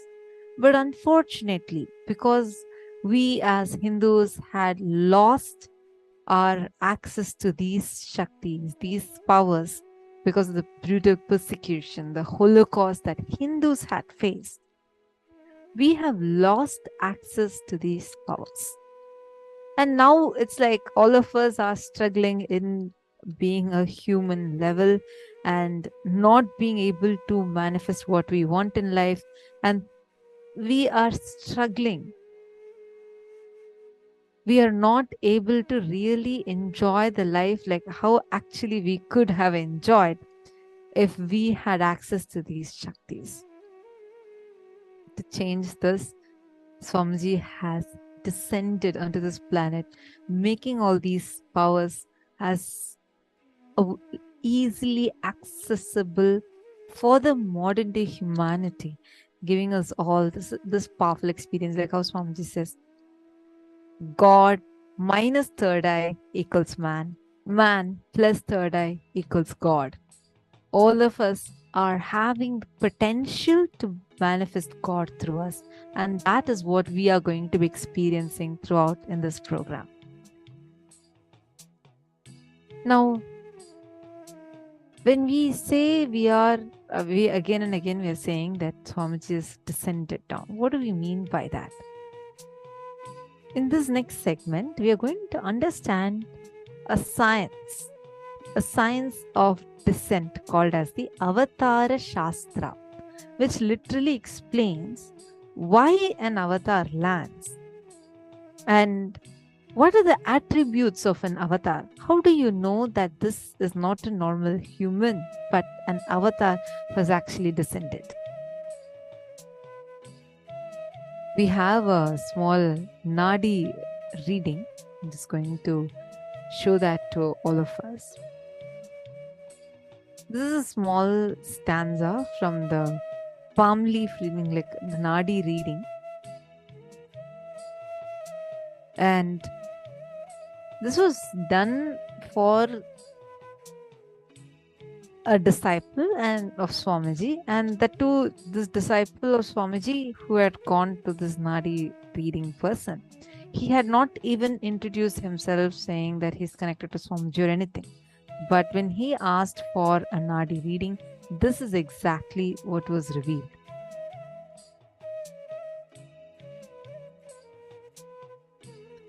I'm first going to be reading out the Tamil verse, and then I'm going to be explaining the translation. சொல்லை நீங்கள் முற்றிலும் கேட்க வேண்டும். சிவபெருமான் உலகம் காக்க நித்யானந்த உருவில் பல கோடி சித்தர்களின் தவ பயனால் பரமசிவன் பரமஹம்சராய் வந்திருக்கிறார். You should understand the words completely. In order to save the world, Lord Shiva has come in the form of Nithyananda as a result of the penance of many crores of siddhas. Paramashiva has come down as Paramahamsa. And Nadi readings, these are the records of the happenings of the past, present, and future, detailed as a conversation between Paramashiva and Devi Paramashiva Shakti, Parvati. Now, who is an avatar? And we're going to be learning about how avatars come to give the breakthrough with each happening. And what are the attributes of an avatar? See, when Bhagavan Vishnu incarnated to bring Vedas and Agamas back from the dark energy, see, there are totally 5 times life has been completely wiped out. And this is the 6th time again life has come back to the earth. Understand, Swamiji had revealed this so many years ago. Recently, the scientists have also proven this as how life has become extinct on this planet at least 5 times before, and this is the 6th time we all are existing. And now we'll see how in Sanatana Hindu Dharma this is described. Very beautifully, Swamiji explains. The first time when life became extinct was when one Rakshasa actually takes the planet and submerges into the ocean, and like he hides the Vedas and Agamas. And when Bhagavan Vishnu incarnates in the form of a fish, the Matsya Avatara, and landed it on the planet Earth and gave the Vedas and Agamas back to Lord Brahma. Second time, after the great deluge, Bhagavan Vishnu brought Manu's boat and Veda and Agamas, the whole thing, and restarts the whole civilization. That is why the Pandya kingdom, which is the earliest kingdom, has fish as their emblem. Understand? I don't know how many of us even know. Actually, Swamiji revealed this directly from the Akashic record.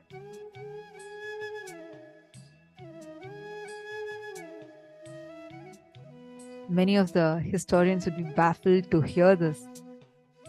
The Pandya kingdom is one of the most ancient kingdoms to have existed on this planet, and there are tons of references to it. Like if you see, even in excavations, very ancient excavations, be it the Kiradi excavation, which was found very recently in the southern part of India, and which is dated way too ancient, even before the modern historians could calculate. They very clearly are seeing the existence, the remnants of the Pandya kingdom. And the Pandya kingdom's symbol is a fish, because when the second time life was wiped out of the planet, Bhagavan Vishnu had come in the form of a fish. And we all learn about Noah's Ark. In various traditions, this is represented in multiple ways. In Sanatana Hindu Dharma, very clearly it is detailed out how Bhagavan Vishnu gives darshan to Lord Manu and orders Manu to bring specific all the beings, just two of all the living beings that is existing, and restarts the entire civilization.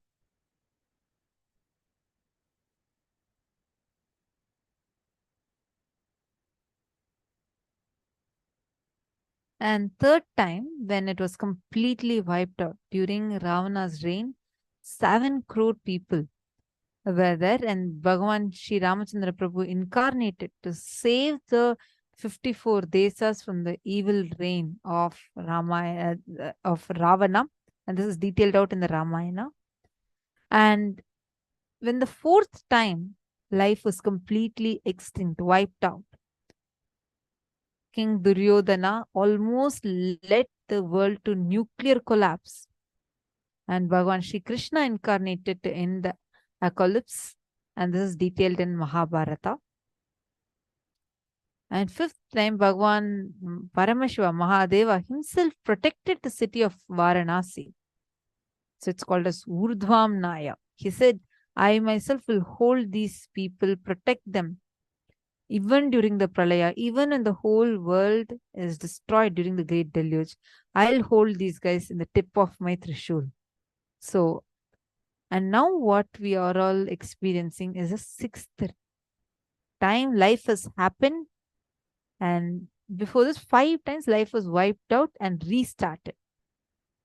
See, whenever life needs to be pushed to the next level, whether a DNA needs to have a quantum jump in its natural selection process or a conscious breakthrough needs to happen, the avatar descends down.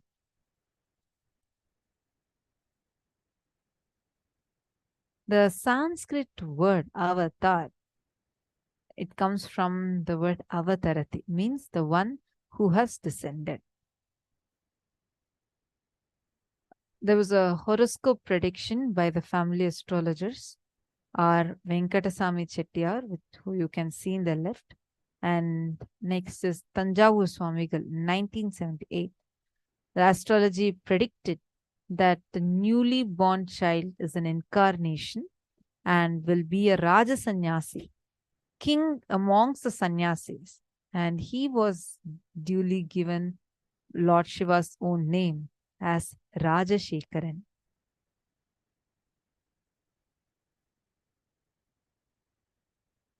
And the world was going through a huge phase, like a dire need of the avatar to descend. The population growth rate per day and the death rate are moving at the same rate. We are looking at the human civilization to decline in next 3 generations. The IPCC, Intergovernmental Panel on Climate Change, warns we are on a crash course towards catastrophe if the global temperatures are allowed to rise. And the window to slow or even halt some of these worsening impacts is rapidly closing. All the countries have piled up the atomic weapons enough to wipe the whole planet Earth 700 times. Each year, over 1.6 million people worldwide lose their lives to violence. Violence is amongst the leading causes of death for people aged between 15 to 44 years worldwide, accounting for 14% of death amongst males and 7% of death amongst females. You all can see these statistics. See, there's also a warning that says 2 more years and you won't have water in your taps anymore. UNICEF census estimates half of the world to face water scarcity by 2025. While for some of us, this is the future, for 30%, 2.7 billion of the world today, this is a reality. They suffer from inadequate sanitation, suffering from waterborne illness. By 2050, global warming is expected to cause additional 250,000 deaths per year. While the planet was facing such a huge catastrophe, and it's literally in the need of the hour. Many yogis, rishis, great enlightened spiritual masters prayed to Paramashiva to descend. Whenever humanity is in need, the cosmos, out of extreme compassion, comes down, descends down, and this time again, out of immense compassion, Paramashiva himself has descended. And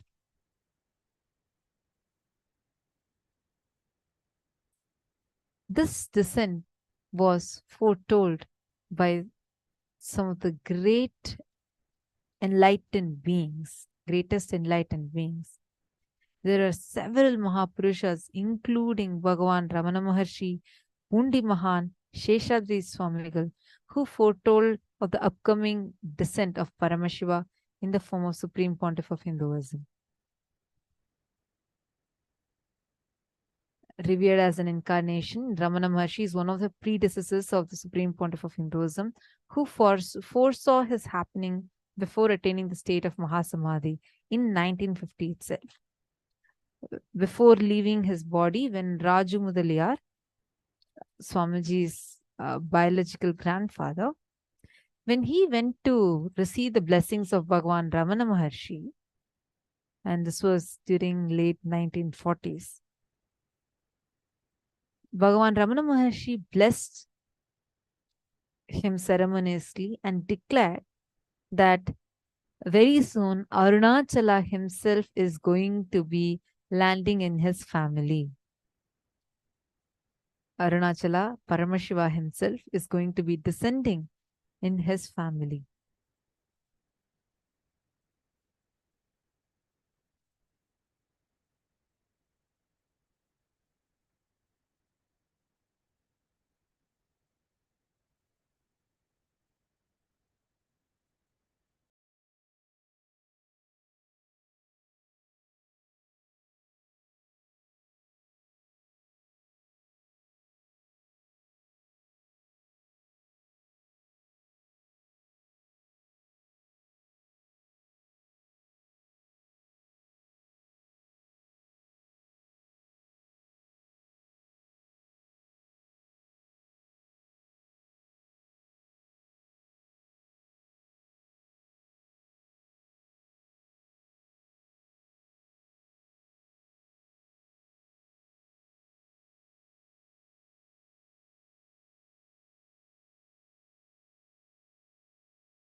This lineage of Paramashiva, which is called the Anavachinna Guru Parampara, means the unbroken lineage of enlightened masters, gurus in Tiruvannamalai, also called as Arunachala. Arunachala is the spiritual capital of planet Earth. Means all the enlightened beings, Avatara Purushas, Siddha Purushas, every one of them come to experience this. The Hindu history reveals the appearance of Paramashiva as an infinite effulgence of light called the Lingodbhava, depicted as a deity that we all see in the picture. Paramashiva comes in the form of Lingodbhava as Anadi, Adi without any beginning or an end. And he, very beautifully in Tamil, is called as Adimudi Kanada Annamalayar, means that neither the beginning nor the end is seen. He stands as Arunachala, as Anadi, without a beginning, without an end. Every one of you that are viewing us right now, please understand this happening of Paramashiva, his promise to humanity, stands true to this day. Paramashiva gave a threefold promise to humanity. He said he will be continuously available in three forms. One, as the hill, the sacred hill. Second, as the linga, the worshipable form. And third, as the Guru Parampara, unbroken form of worshipping. And he promised that he would come time and again to enlighten humanity in the form of living enlightened masters. Unbroken lineage of incarnations.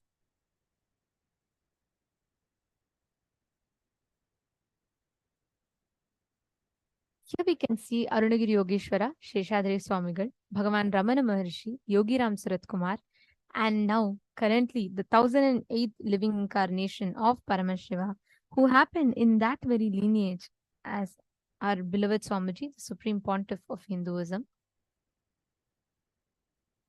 An incarnation is a being who gives breakthrough in our very DNA level, in our very conscious level, in the societal level, and in the global level, and in the individual levels.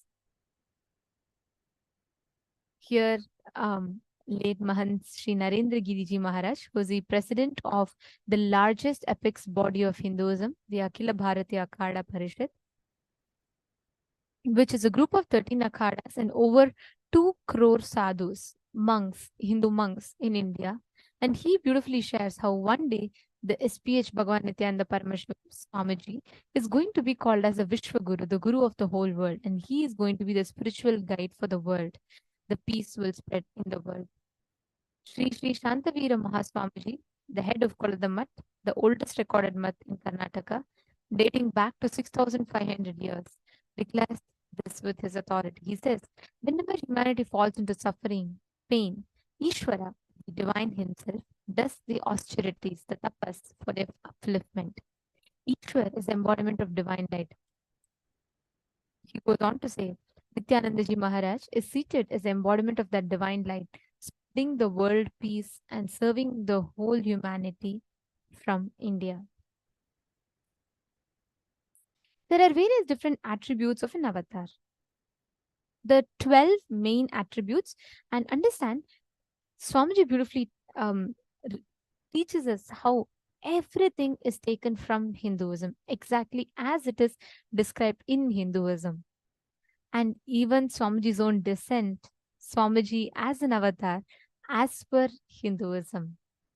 Here, Hinduism, in our scriptures, it's very elaborately explained how an avatar can be identified. There are 12 main attributes based on which an avatar is identified. The first is Kalpataru, wish fulfillment. Second is perpetual completion, enlightenment.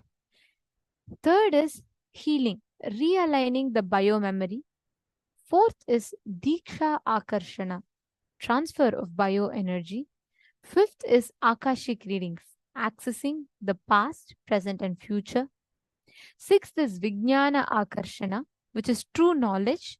Shiva akarshana, seventh, which is a space of Shiva. Shakti akarshana, the kundalini energy. And the ninth is ardhanari ishvara, beyond all duality, beyond any genders, any limitations. Sushadha, beyond pain. Divya Sharira, divine body. Surabhi, fragrant physiology. Each of these aspects, each of these attributes is clearly experienceable. Every one of us has experienced these aspects through Swamiji.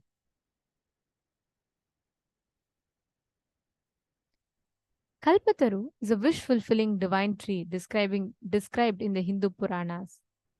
Avatar is known as Kalpataru due to his special attribute of being able to grant the wishes, fulfill the wishes of the devotees through a blessing or initiation. The second is perpetual completion. The ultimate state of enlightenment is the no-mind state, or to put it more accurately, the state in which the observer is disassociated from his emotions, thoughts, leading to a significant drop in the number of thoughts created per second, the TPS. Here, a group of scientists and neurologists peered into Swamiji's brain, trying to grasp what happens in Swamiji's brain. And the results were astonishing. Swamiji's brain, Swamiji was completely in control of his brain, which means Swamiji could activate his brain at will to the extent of shutting down 90% of the brain activity just in the matter of few minutes at Swamiji's will.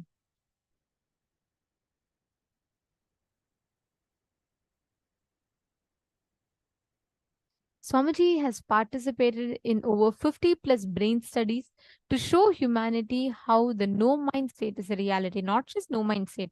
I should say the place where we transcend the shackles of the basic emotions that we all face every day and experiencing that reality, the ultimate reality. That is what Swamiji is showering all of us with.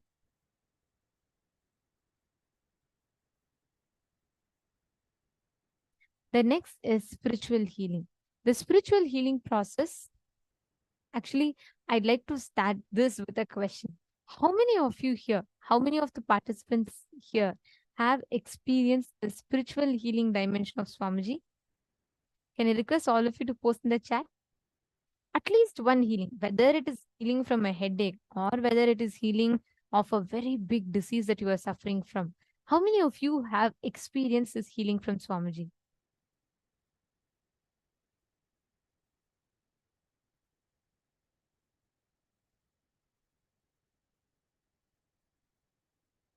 Yes, yes, yes, yes.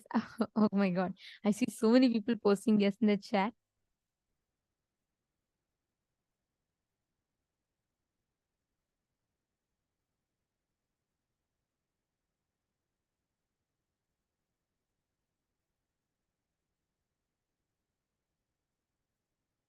Yes, Ma Lucy, Ma Sonia.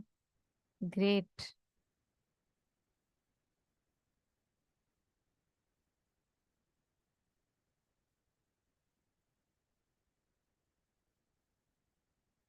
Many times, Ma Smita has posted me, Ma Anand Sagar has posted healing from food illness. Wonderful. Ma Mohini Lata has posted yes, me.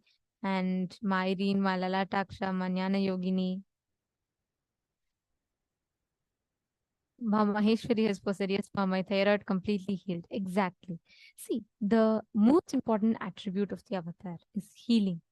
Where by channeling the ultimate spiritual energy, the avatar realigns our very biomemory and enables us to be able to heal ourselves completely.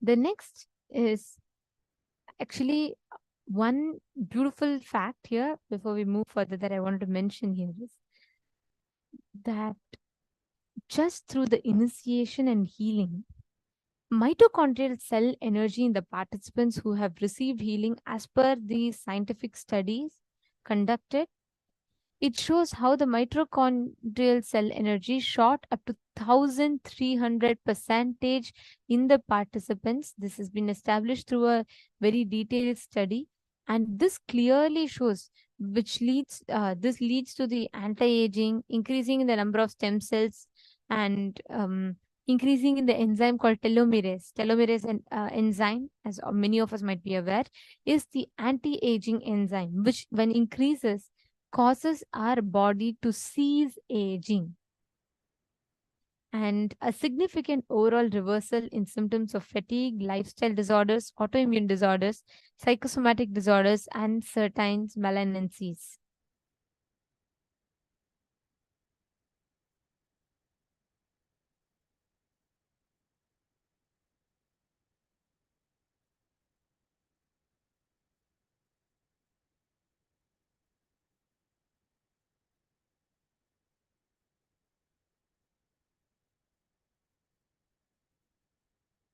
Actually, these aspects, right, of an avatar represents the power that an avatar comes down with, the purpose, his compassion that he comes with.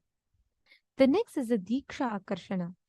Deeksha Akarshana is where whatever you experience as avatar, the avatar transmits that experience to us. He gives us that experience. He enables us to experience that extraordinary bliss, joy, whatever we call it. That is the power of the avatar. The attribute of initiation or Deeksha is unique to enlightened masters and avatars. And as an avatar, Swamiji, the Supreme Pontiff of Hinduism, is able to initiate the disciple into achieving entrainment or coherence with his own attributes by transferring to the disciple the immense quantities of pure cosmic energy in the form of bioenergy. Actually, that is the best part of the Diksha, where what we see as an avatar, right? How we see an avatar experiences. We receive that exact same experience. The avatar transmits out of his extreme compassion. He transmits that experience to each of us to receive the same state of consciousness as that of the avatar. Next is a Diksha Akarshana. Special Dikshas like the Third Eye Awakening, which invokes the ability to manifest the higher powers through us, harness the higher abilities in us. The next is Akashic readings. I think every one of us have been a witness to this, right? Where Swamiji can access the past, present, or future, the Akashic records. And all of our past, present, or future is stored in the Hiranya Garbha, the cosmic womb. And Swamiji can access, only an Avatara Purusha, an enlightened being, can access, have the key to the cosmic archives and reveal it to us in completely unadulterated manner. And that is exactly what Swamiji is doing for all of us. The next is Vijnana Akarshana. True knowledge, intuition, and right cognition are the specific attributes needed for a being to get enlightened. Swamiji affects this in his principles through the special processes involving initiation, teaching, and transforming the disciple to live in a state of completion, which decreases the number of normal thoughts and increases the clarity and energy. And Vijnana Bhairava, Vijnana Akarshana is where the latest of all the tools and mechanisms are used to transmit that experience of enlightenment and that experience of that highest form of energy into all of us just through the avatar.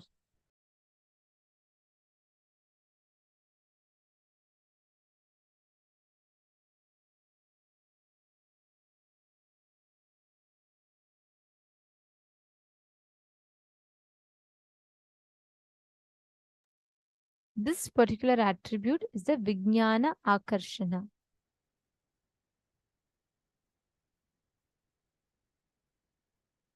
The next is a Shiva Akarshana. The Shiva Akarshana is where the Shiva Agamas, the authoritative scriptures revealed directly by Paramashiva himself, declares that we are all nothing but Paramashiva. And hence the mantra Shivoham, I am Shiva, or Nithyanandoham, I am the eternal bliss, are used interchangeably, as the avatar is nothing but Shiva himself, as are all of us. Swamiji beautifully tells one of the most, I should say, most loved quote of Swamiji's is where Swamiji tells, I am not here to prove that I am God. I am here to prove that you are God. Swamiji is here to prove to each of us that we are that divine. We have the ability to experience that divine. And to transmit this experience as powers is the next one, the Shakti Akarshana. Constantly creating, constantly expanding, constantly manifesting in life is Shakti Akarshana. Every one of us experience this like a grand expansion that keeps happening in us. For us to harness our highest potential, the Shakti Akarshana. And an avatar's most important quality is this, because it's not just Swamiji alone does it. He transmits this experience to each of us. Today, so many of you here can manifest rolling of a coconut, or you can manifest seeing through the third eye. You can manifest being able to walk around with the third eye, play around with the third eye, run around with the third eye. All of this is possible because of the Shakti Akarshana dimension of Swamiji.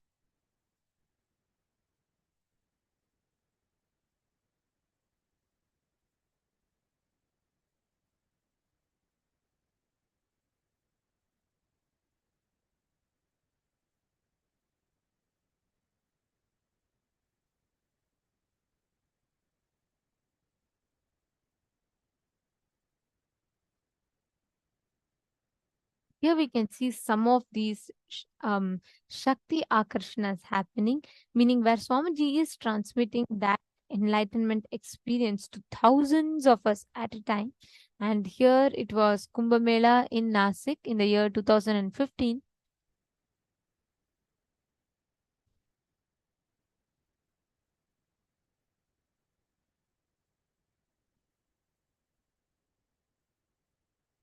The next is Ardhanarishwara. Actually, this is one of the most beautiful dimensions where the avatar is not confined by the binary of any gender. You can never say, oh, you cannot say Krishna was just a male. No. You cannot say Rama was a male. You cannot say Devi is just a female. You cannot say Swamiji is just a male. All of these great beings, the avatar Purushas, the divine consciousness is pure consciousness, absolute beyond gender. An avatar in his physical body manifests that exact same aspect to all of us beyond any gender.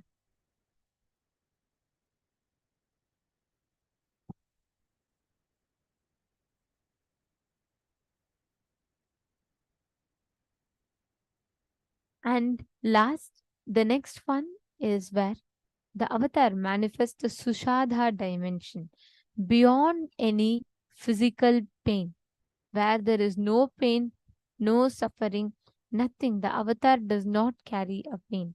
And this has been seen in multiple occasions. One thing that we can see like very clearly is not just the physical pain, even not allowing the emotional pain or the mental pain as we call it. Even when Swamiji had so many people attacking and so many people targeting, trying to attack Swamiji to bring him down, Swamiji never ever allowed any of this to even touch Swamiji. Swamiji only went on contributing, contributing, and contributing to the humanity.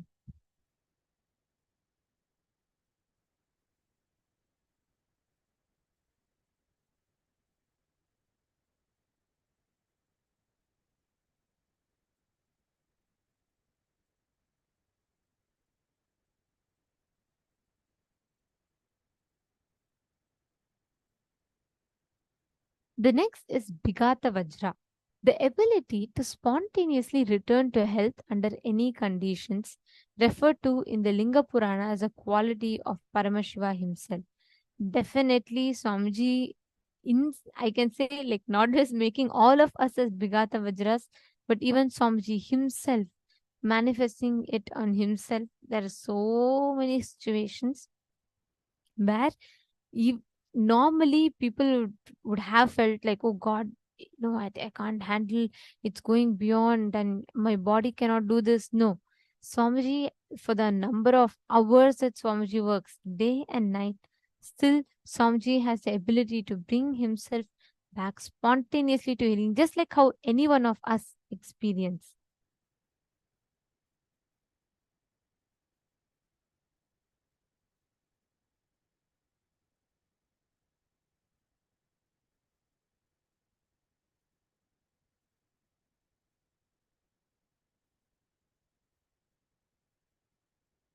And last but not least is manifesting of the divine Shaktis of the avatar, being able to manifest the powers, being able to awaken others to manifest these powers.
All of us are going to be experiencing all these different dimensions of avatar in our lives through this 21-day transformational program for all of us. It's completely free of cost.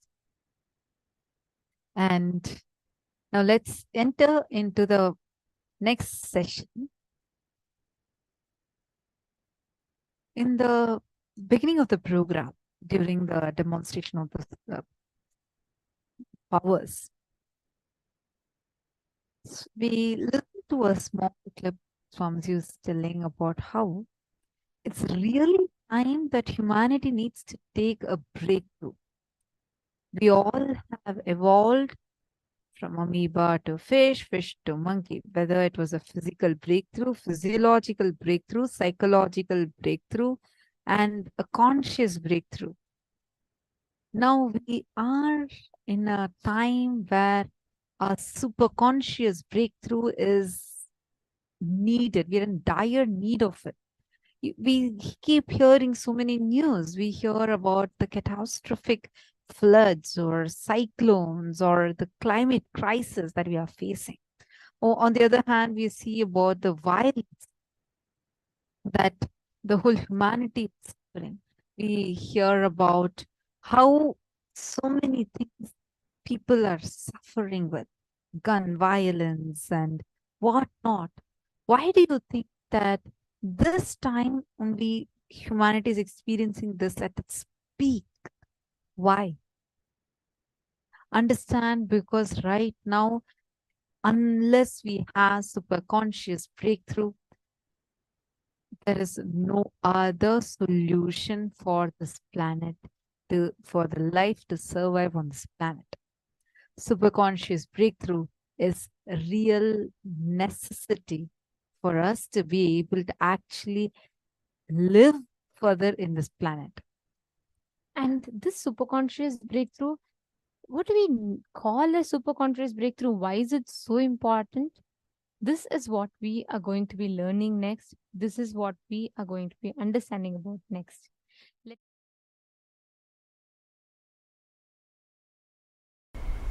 Understand, I am introducing a science, subjective science, inner science, a spiritual science. I am introducing a subjective science, inner science. I am introducing a science which can be experienced, manifested.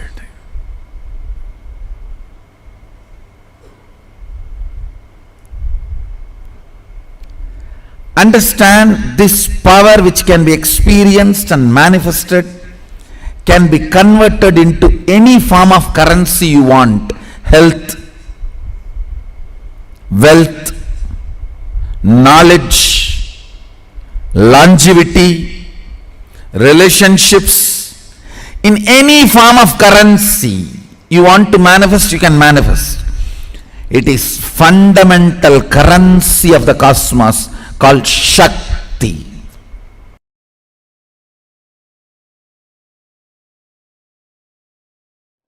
Understand this fundamental truth. Your thought currents,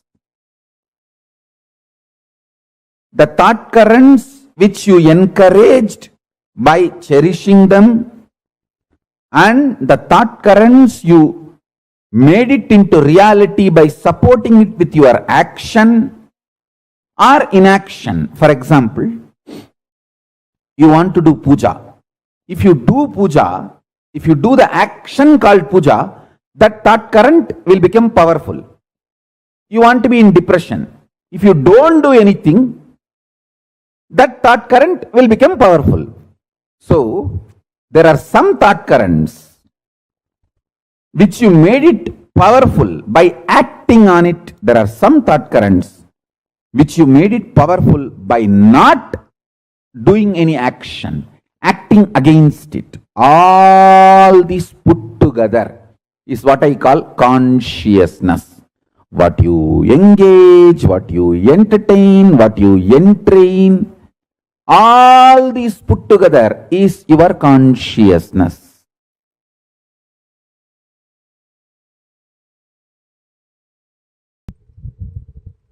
Manifesting the powers means what you think as extraordinary because of your wrong bringing up.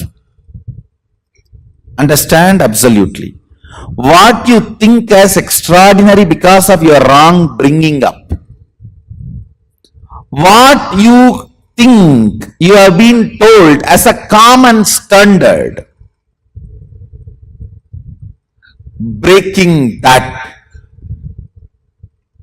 and manifesting the absolute as it is through your body and mind is manifesting powers.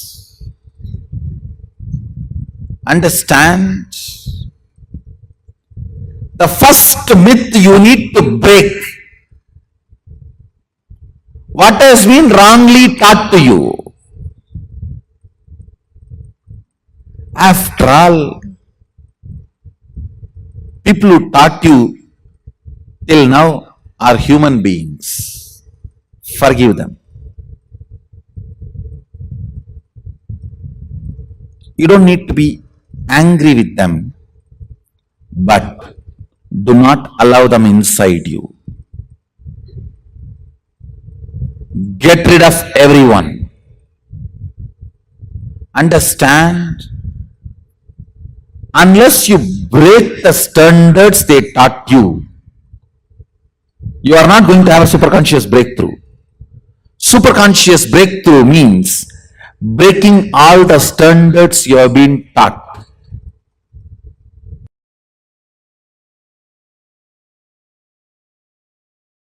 When I say conscious breakthrough, your very experience of I, aham, I expands and perceives this cosmos, cognizes the universe as I in you continuously.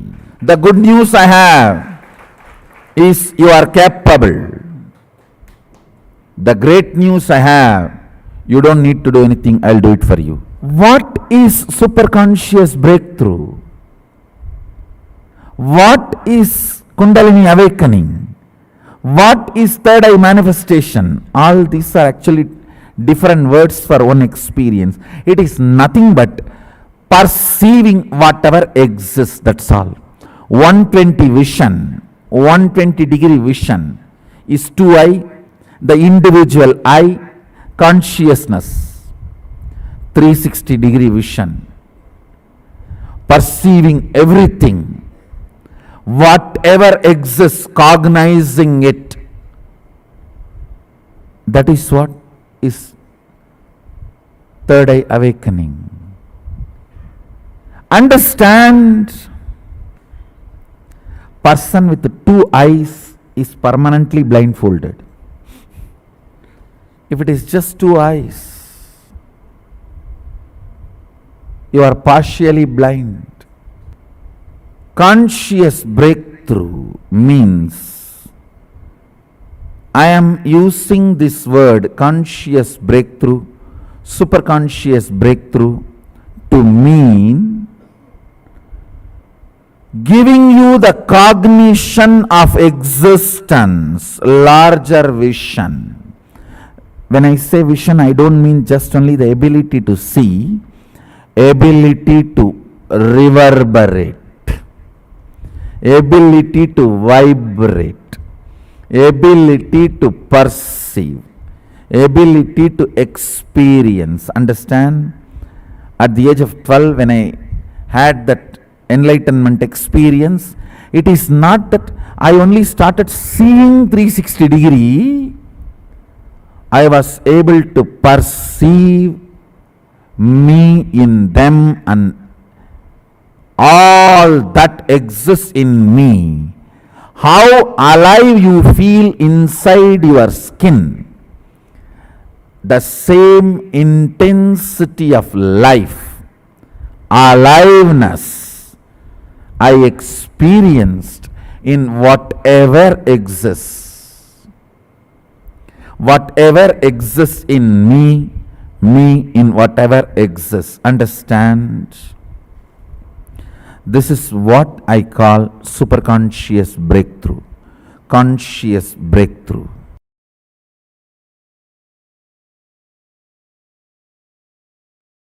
Your soul and your consciousness. Listen, listen. When I use the word soul, I use what you perceive as you, your sensations, your experience of life. Let me define. Your experience about life happens through the body,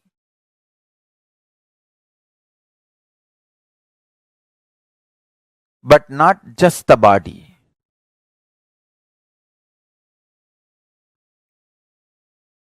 You need to listen very carefully.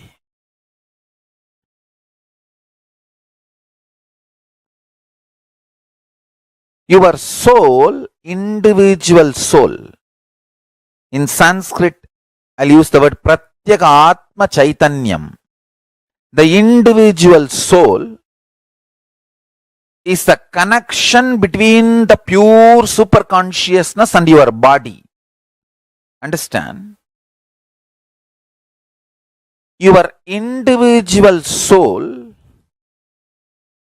is a connection between the pure consciousness, Paramashiva, and your body. Actually, the pure consciousness and you, it means your body, pure consciousness and your body is tied through a powerful conscious vibration. I should call it as a powerful words, conscious vibrations. Understand? Guru can change that programming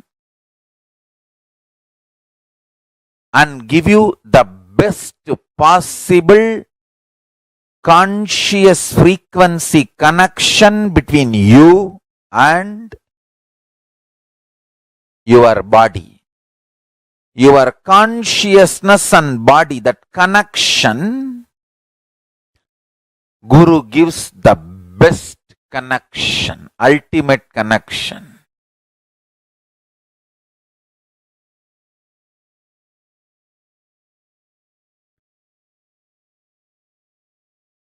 Understand? That connection awakens powerfulness in you. Listen carefully. If the powerfulness is awakened in you, whether you have wealth or not, you will live powerfully. That is what I call enlightened life. Listen carefully. If powerlessness becomes your thought current, the core frequency, whether you have wealth or don't have wealth, you will die in utter suffocation. You will live and die in utter suffocation. Understand? Wealth, luxuries, sex, life itself, whether you have or not, your powerfulness decides your experience of life. If you are powerful inside, even your poverty will be such freedom. And when you have wealth, you will be empowered. But if there is a deep powerlessness as a pattern in your life, when you don't have wealth, you will be so suffocated, jealousy, burning, boiling. When you have wealth, you will be loaded, suffering, unable to take the responsibility, again suffocation.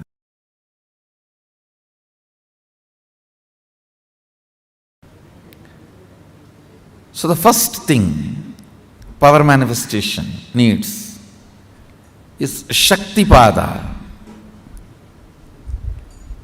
Shaktipada is connecting with enlightened space, Chidambara, a conscious space. In the conscious space, nothing happens as a compulsive thought pattern or unconscious flow current. Listen carefully. Thought or mood or ideas or incompletions, nothing moves unconsciously. In the conscious inner space, Chidambara, if something is going on unconsciously in you without your knowledge, then it is not Chidambara. If it is pure Chidambara, it moves consciously. Nothing moves unconsciously. So understand, connecting with the Chidambara, who already achieved that space of Sadashivatva, who is already manifesting Sadashiva, connecting with that being space is what I call Shaktipada. The first step for manifesting Shaktis is Shaktipada.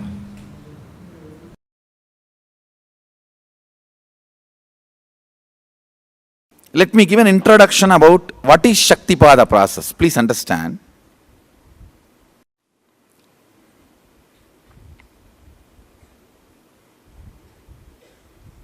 You would have seen or heard about how the chicken sits on the egg and hatches. Of course, in the modern countries, this does not happen. Machine sits on the egg and or egg sits on the machine. In those days, originally when hens and chicken were getting produced on the planet Earth, the hen used to sit on the chicken and hen used to sit on the egg and the chicken will come out of the egg. See, same way, Sadashiva sitting means the ultimate cosmic energy sitting on the individual soul and making the individual soul into cosmic energy is Shaktipada. Hen sitting on the egg and making the chicken happen, same way. You may think, how come, what is going on here? That hen is only sitting just by the body heat of the hen, the egg is becoming chicken. Because no surgery is done and nothing goes inside. It's only sitting. Same way, it is just sitting. It's only the presence.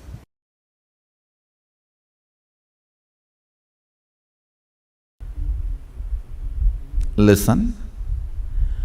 Part of you exists in your body. Part of you exists in your mind as thought currents, cherished thought currents. Understand? World has all types of thought currents. Thought currents of love, thought currents of lust, thought currents of anger, thought currents of violence, thought currents of serving, thought currents of stealing. All thought currents exist. What kind of a thought current you want, you attract that. What kind of a thought current you enjoy, you attract that. As I said yesterday, your cognition is like a broomstick. The sticks you like, you collect all that and keep it together and tie. With your identification, I.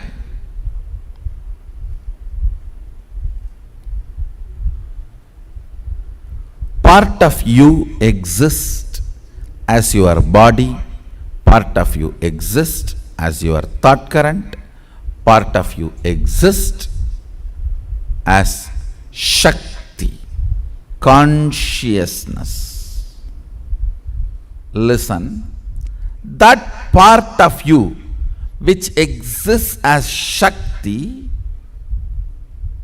I am rekindling it, awakening it, so it takes over your body part and mind part. Listen, making your conscious part take over your body part and mind part.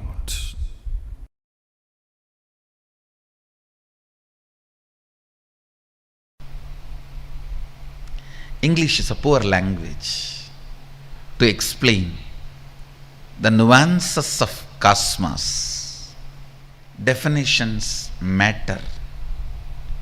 So have the right definitions about this whole science. Right introduction about this whole science. First thing, do not get overwhelmed. Second thing, it is not supernatural, it is naturally superb. It is super but natural for you. Nothing difficult, nothing impossible, nothing. There is nothing where you need to feel, not for me, not for me. No. It's for you. I am talking to you and it is for you. If you are hearing, If these words reach your ears, I am talking to you and it is for you.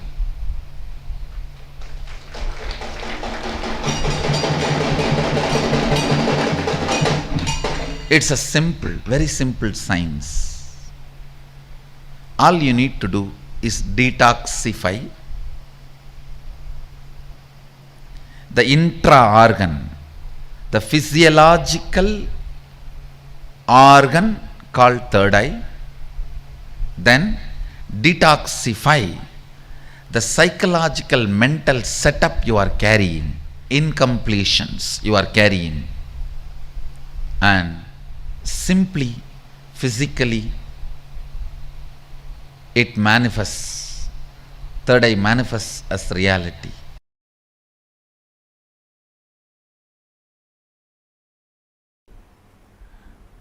I'll give you some of the understanding about the units of physics and chemistry and biology.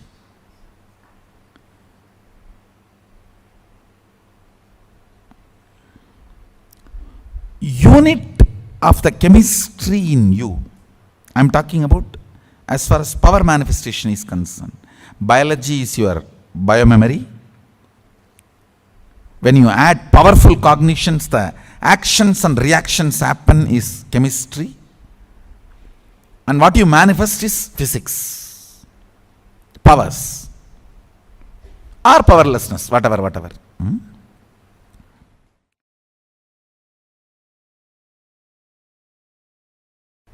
Unit of physics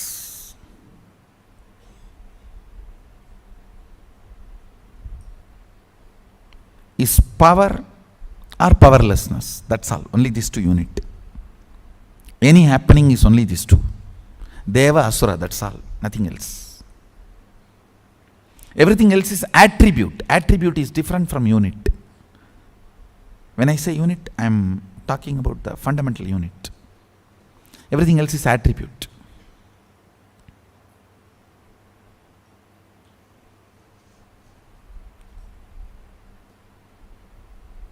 Same way in chemistry, pain and pleasure, only these two are unit.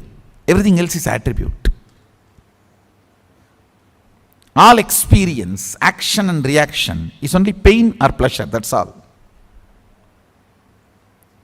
That is why the day I was telling that don't invite pain, but don't hate pain, because pain grows the roots in you which you can never grow by just joy. It brings certain kind of a depth in you which you cannot get it just by joy.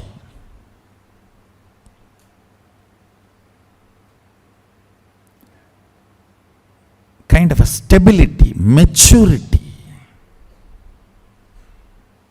is brought by pain. But of course, inviting it is stupidity. Don't invite, don't become sadist, no. Neither invite nor hate. When it comes, allow it to do its job. The unit of biology is your wants and fears.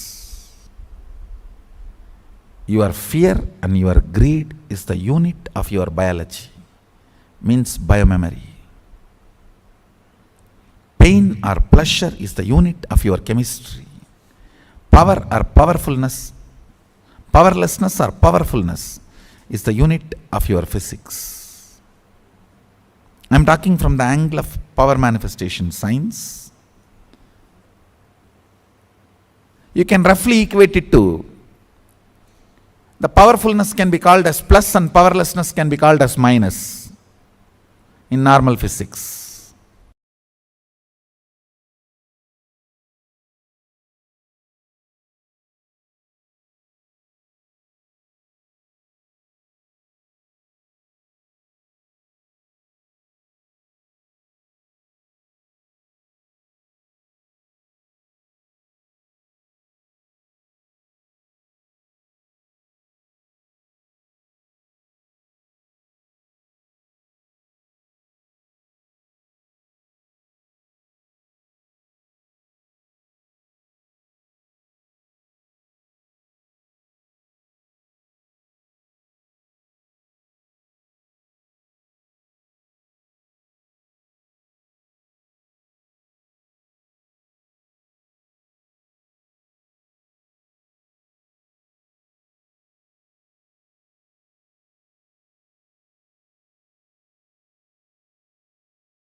You telling yes to your own higher component, the most powerful components of you, and taking the jump for the superconscious breakthrough is power manifestation. So beautifully, Swamiji explained to all of us about what is this superconscious mutation, why, how it is different from the normal understanding that we all have, correct? Swamiji explained a very, very important truth in this. Swamiji said, you telling yes and taking a jump for your own higher cognition already that exists in you, you just need to discover it. That is exactly what the superconscious breakthrough does in all of us. How many of you understood this? For how many of you it was like a breakthrough revelation for the first time?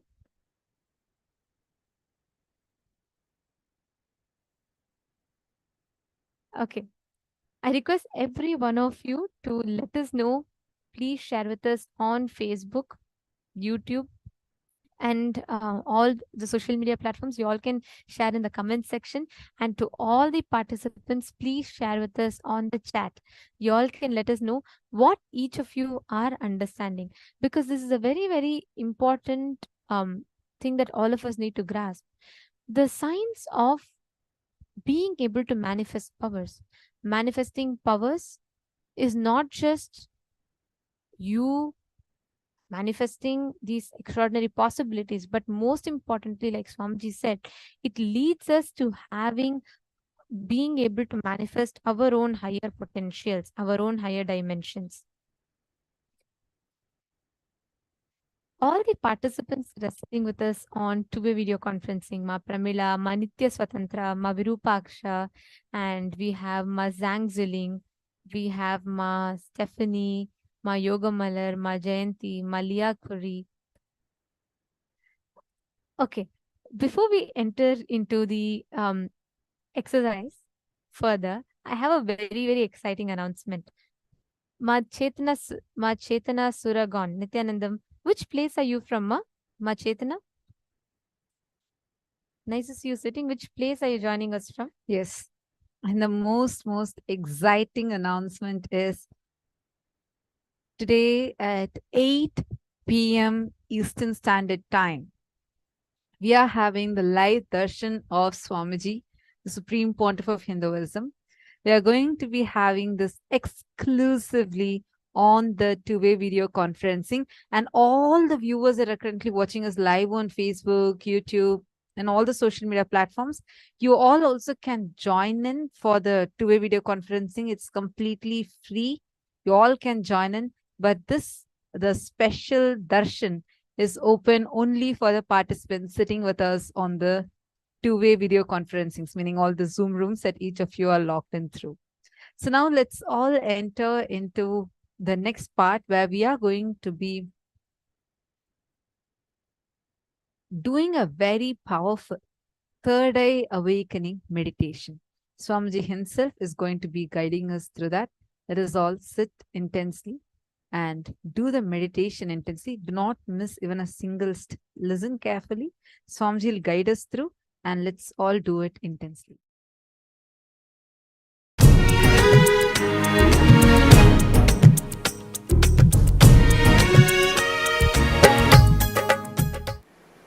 I welcome all of you with my love and respects. Third eye. The techniques I have designed are most safe. To tell you honestly, I have not even designed this technique. I took it from Shaivagamas, Mahadeva's teachings to Devi.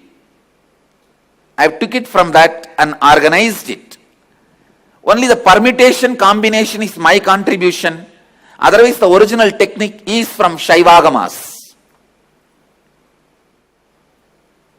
I have taken this techniques, organized it. It is time-tested, foolproof. No wrong, bad, ill side effects. The only side effect is bliss, knowledge, and enlightenment. I'll initiate all of you into that process. Listen to the technique. properly. Now, this technique is a two-part. First part, with your open eyes, start visualizing the center of your forehead, means where I have the kumkum, the red dot. Center of that spot in you, means your third eye, is open. Your third eye is open. You are looking through the third eye. First few minutes it will be little difficult, but you will catch it within 4-5 minutes. Let your eyes be open, but look through your third eye.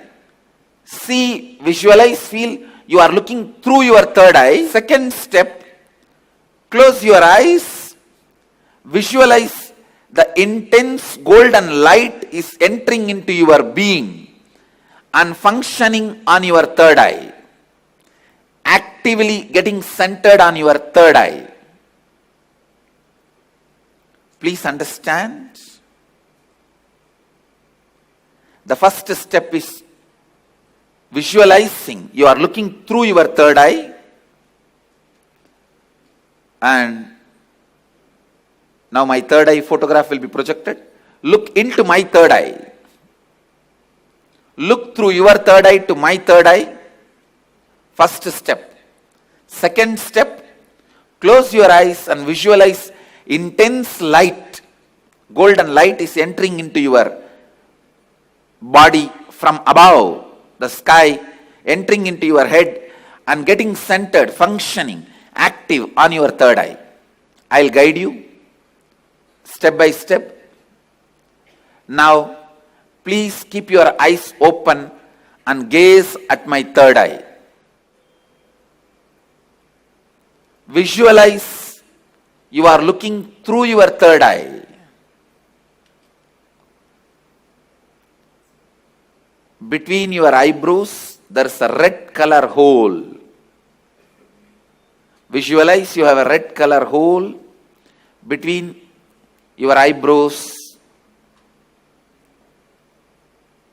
and intensely look at my third eye.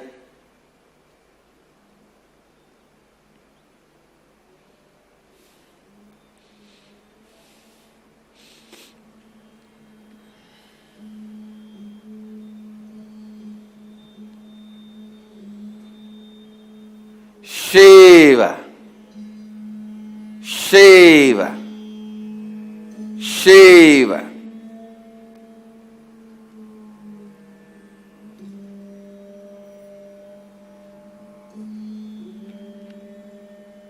Shiva. Your eyes can be open, but visualize you are looking through the third eye.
Shiva, Shambhavi,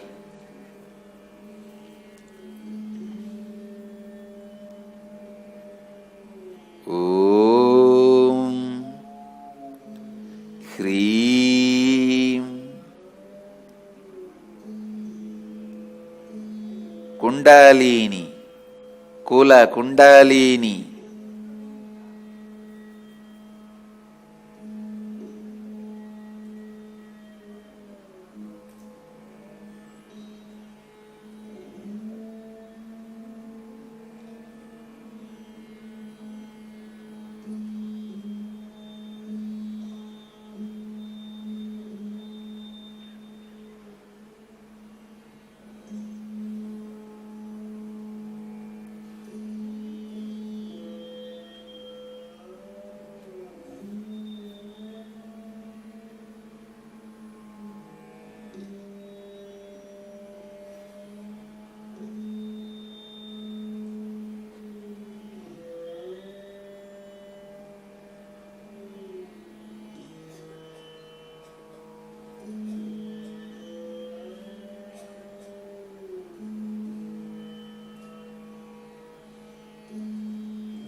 Shiva.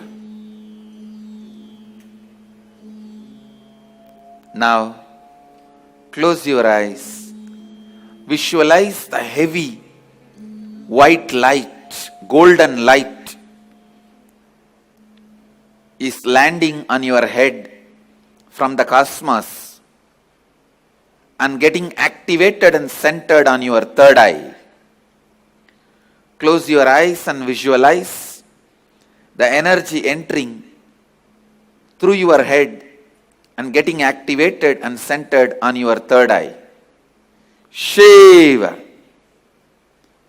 Kundalini, Kula Kundalini, Shambhavi, Shankari, Shiva, Shiva, Shiva, Banashankari,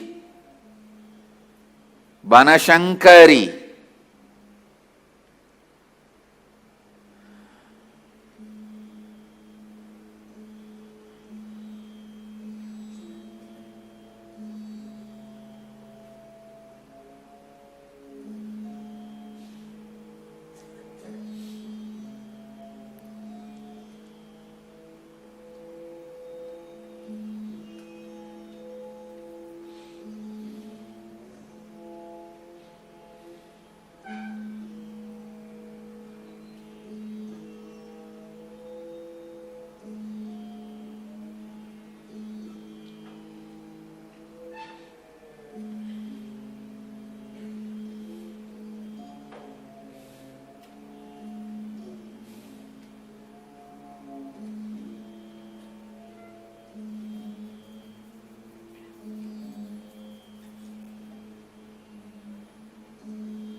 Om Hreem Sa Ka Ha La Hreem Ha Sa Ka La Hreem Ka Ye Yi Shiva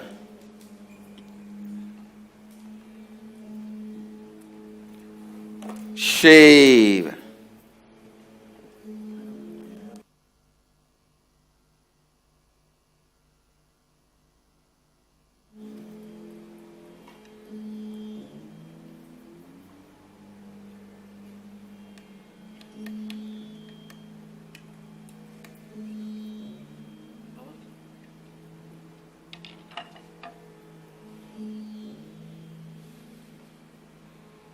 Shiv.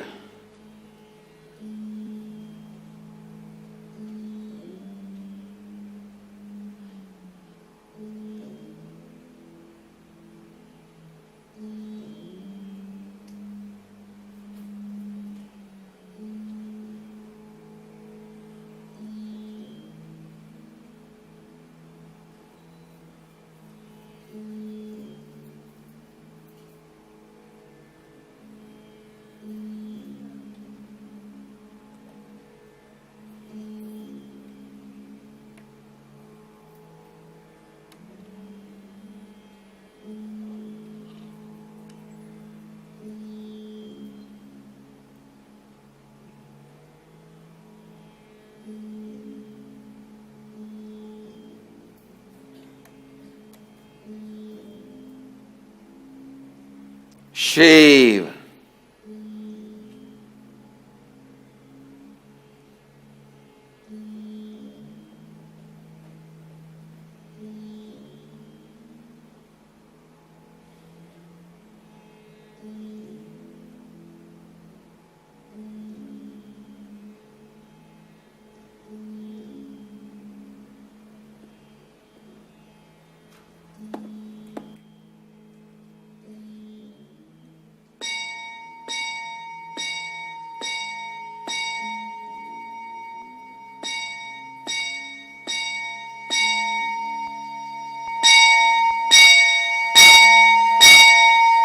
Shiv.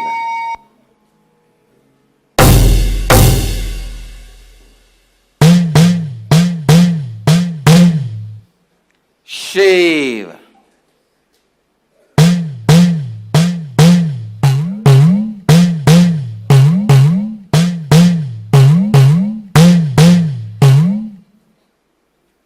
Shiv.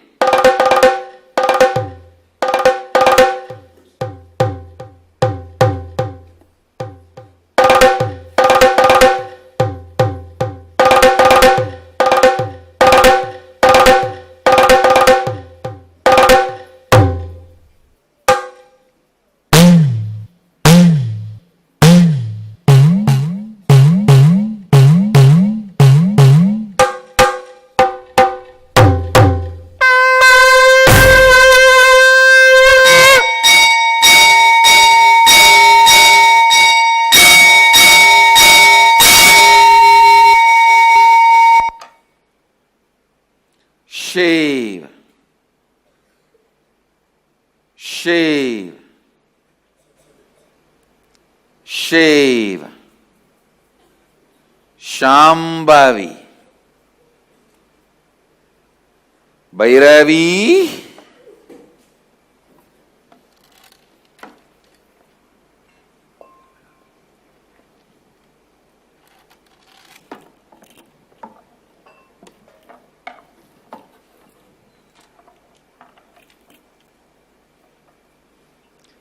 Shiv. Shiv. Shiv. Now, again, you can open your eyes and gaze at my third eye through your third eye. Look through your third eye to my third eye. Shiv. Om. Hreem. Shivoham. Shivoham. Shivoham. Shivoham. Shivoham. Shivoham. Shivoham. Shivoham. Shivoham. Shivoham, Shivoham, Shivoham, Shivoham, Shivoham, Shivoham, Shivoham, Shivoham, Shivoham, Shivoham, Shivoham, Shivoham, Shivoham.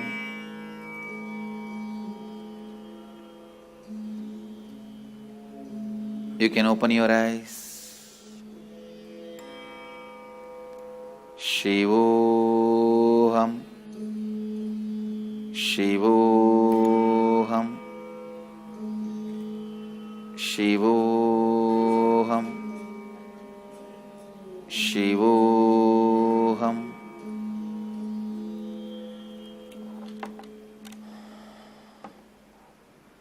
Shivoham.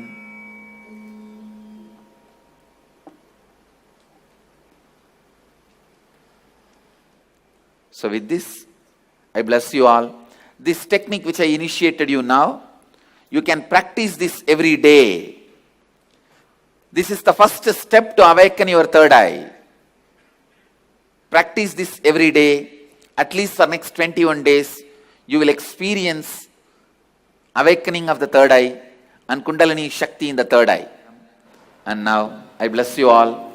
Let you all radiate with integrity, authenticity, responsibility, enriching, causing, living Advaita, the eternal bliss, Nithyananda. Thank you. Be blissful.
Please relax. Slowly, slowly. Please relax. Open your eyes. How was the meditation? I saw so many of you just sincerely sitting and doing the meditation. How was the meditation? Did you all enjoy it?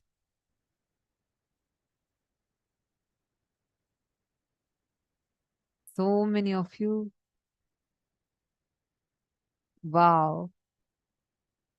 Understand now with this meditation, you will be able to manifest the powers. See, if you are here for the very first time, we request you all, you can be seeing the power manifestation, but you will start manifesting powers only after the initiation from Swamiji. Even if you have done one program and got one initiation from Swamiji, that is enough. Ma Chetana is saying, yes, first time attending from the beginning. That's wonderful. See, now if all of you are here, even if you're here for the first time, but you have done some other program before, got an initiation before from Swamiji, it's totally fine. You can manifest. But if you all are here for like brand new, very, very first time, then we highly recommend you all to just wait, because now you need the initiation from Swamiji to start the power manifestation. You all can sit, be a part of it, but you would not be able to manifest. All those who have received the initiation from Swamiji before, you all will see how the power manifestation starts manifesting through you. And this power, when you do this meditation, it literally awakens your third eye, your ability to see without the need of your physical eyes. And for you to be able to harness your inner potential, in the Kundalini Shakti in you. Every one of you that are sitting here, today we're all going to be experiencing that intense awakening of the third eye. Just this manifesting through this power, you will start learning how you can harness this power inside of you and how you can manifest it. So we request every one of you, all the participants, to sit with us to manifest this power. And in order to be able to manifest this power of the third eye, the first thing we're all going to be doing is understanding the science behind it. See, now that Swamiji has awakened, Swamiji explained, right, that God minus third eye is man, man plus third eye is God. It literally gives us that experience of the divine. The science is very simple. It is like how a phone, when you connect a phone to the internet connection, it opens you up to so many possibilities, is it not? If it's like if I gift you the latest release iPhone, and then I gift that to you, but I don't give you the user's manual. I don't teach you how to connect to the internet. But if I just give that to you, and you also think, oh, such an expensive phone, very nice, and use it just for calling and messaging, is that the right use of the phone? Absolutely not, right? Same way, our body is having so many powers that is inbuilt with. We have so many extraordinary capabilities that we can, but without knowing the science, without understanding how we can manifest it or how we can experience it, we're all stuck. It's like we all use a whole smartphone to just call and message people.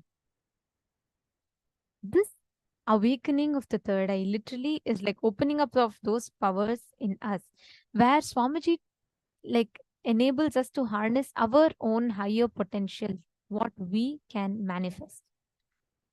The reference to third eye can be seen in various scriptures, in so many different scriptures in Sanatana Hindu Dharma. Actually, this third eye, like we call it as the pineal gland. Like we have an internal organ called as the pineal gland, right? But the pineal gland itself is not a third eye. Pineal gland is a region where a third eye exists. And researchers show how the pineal gland also has these rod cells and cone cells, the same cells that's found in the eyes is there within the pineal gland also. We had an elaborate explanation about how our brain functions, how we see the third eye very beautifully. The Balasans from the Nithyananda Gurukul had demonstrated it to us just in the beginning of the program. Now, let's understand how the power actually works. See, this can be found in various Puranas, like the Shastra Pramanas, the scriptures, the Vedas and Agamas refer to the existence of third eye, techniques to awaken the third eye, whether it's Vijnana Bhairava Tantra, Kularnava Tantra, all of these explain in detail, the Netra Tantra, these explain in detail, Paramashiva explains in detail how your third eye can be awakened. Like the Shastra Pramana is Kapalantar Mano Nasya Tishtanmilitalochanaha Kramena Manaso Dhadyat Lakshaye Lakshamuttamam. Here, it is very beautifully described how when you fix your mind on your inner space, when you fix your complete awareness on your inner space and center yourself with the idea that you are consciousness, that time you start manifesting the ability to awaken or start observing everything beyond the physical sight. Actually, there are so many scriptures that speaks about it. Not just the, actually every civilization goes to the point of awakening the third eye. They all seek for it because this is the seat of enlightenment. When the third eye is awakened, right? It is that one experiences enlightenment, and Hinduism has mastered the science of not just awakening, I'll say, even being like for us to be able to know the multiple uses of the third eye. And understand, Hindus have been adepts in this. We can find the references of how our ancestors have lived the science. For example, we all know Bhagavad Gita, Mahabharata, Bhagavad Gita. How many of you here have heard about it or listened about it, like Swamiji has revealed in detail about Bhagavad Gita, revealing, decoding every single chapter? How many of you have listened to that? Great. Okay, wonderful. I see so many of you. Yes, understand. In that, in the 11th chapter, if you go to, the chapter is the Vishwarupa Darshana Yoga, how Bhagavan Krishna reveals his cosmic form to Arjuna. Just before he reveals that form, he tells Arjuna, न तु मां शक्यसे द्रष्टुम् अनेनैव स्वचक्षुषा दिव्यं ददामि ते चक्षु पश्यं मे योगमैश्वरम्. Bhagavan Krishna says, but you cannot see my cosmic form with these physical eyes of yours. He says, with just with your two eyes, you will not be able to see my cosmic form. And immediately he says, Divyam dadami te chakshu. I give you the divine third eye vision. Behold my cosmic opulence. And gives the whole Vishwarupa Darshan, his huge, glorious cosmic form to Arjuna. And Arjuna was able to see it. And he describes that the whole 11th chapter. It is through Arjuna's eyes. Actually, we are hearing from what Sanjaya, a charioteer sitting in the palace, using his power of third eye, is listening to the conversation between Krishna and Arjuna is seeing through the third eye Bhagavan Krishna.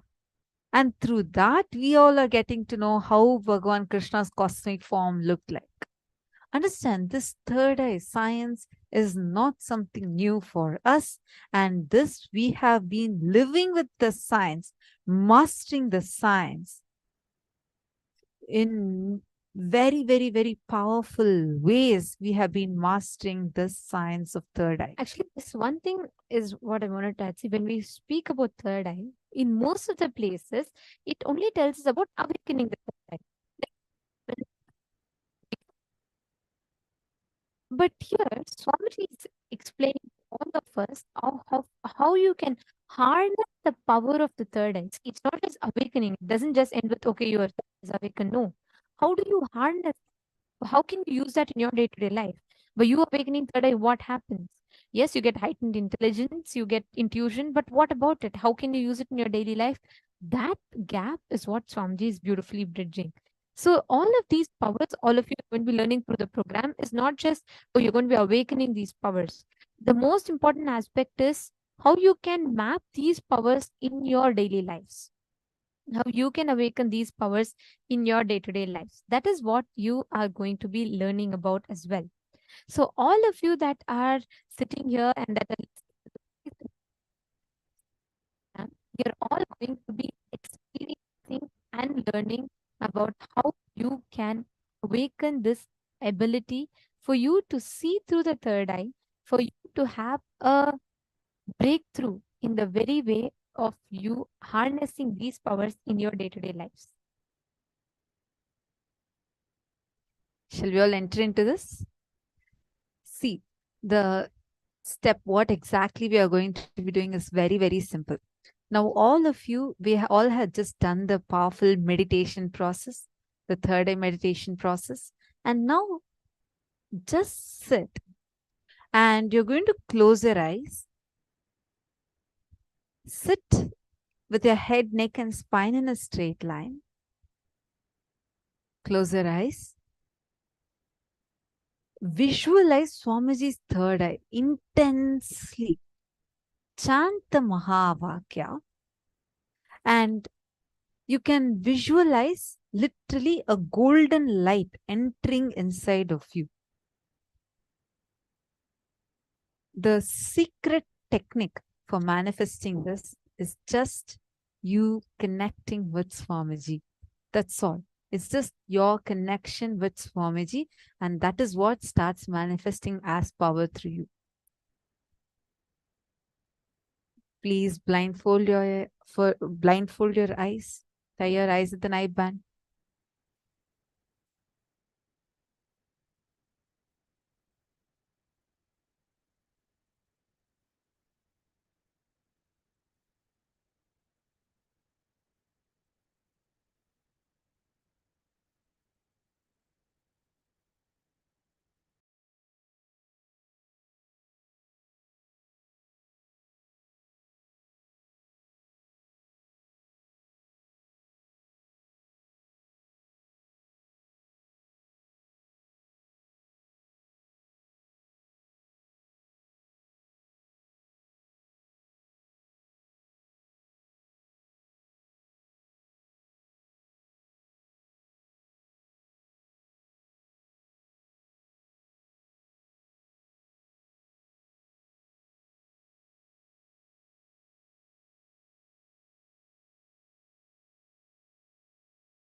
Every one of you to please tie your eyes, blindfold yourselves, and we will be projecting a picture. It can be anything.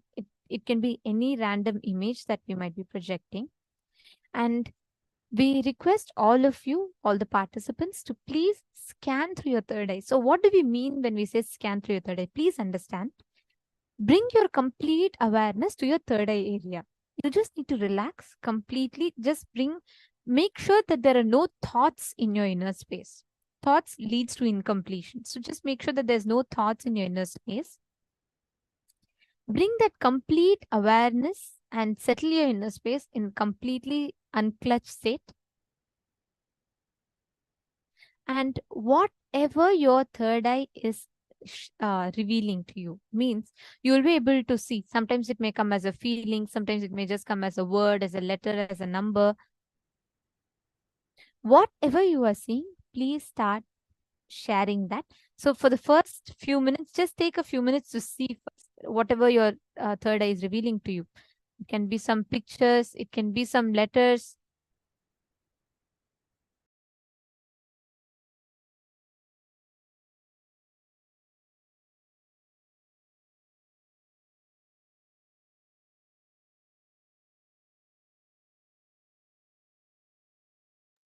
Now, chant the Mahavakya. Please sit straight. You're going to be seeing, it could be as patterns, it could be as shapes, colors, it can be anything different. Just scan through your third eye. Let your third eye show you whatever your third eye shows you. Just see it. It can appear, you may see as colors, you may see as pictures, you may see as letters. Whatever your third eye shows, please type it out.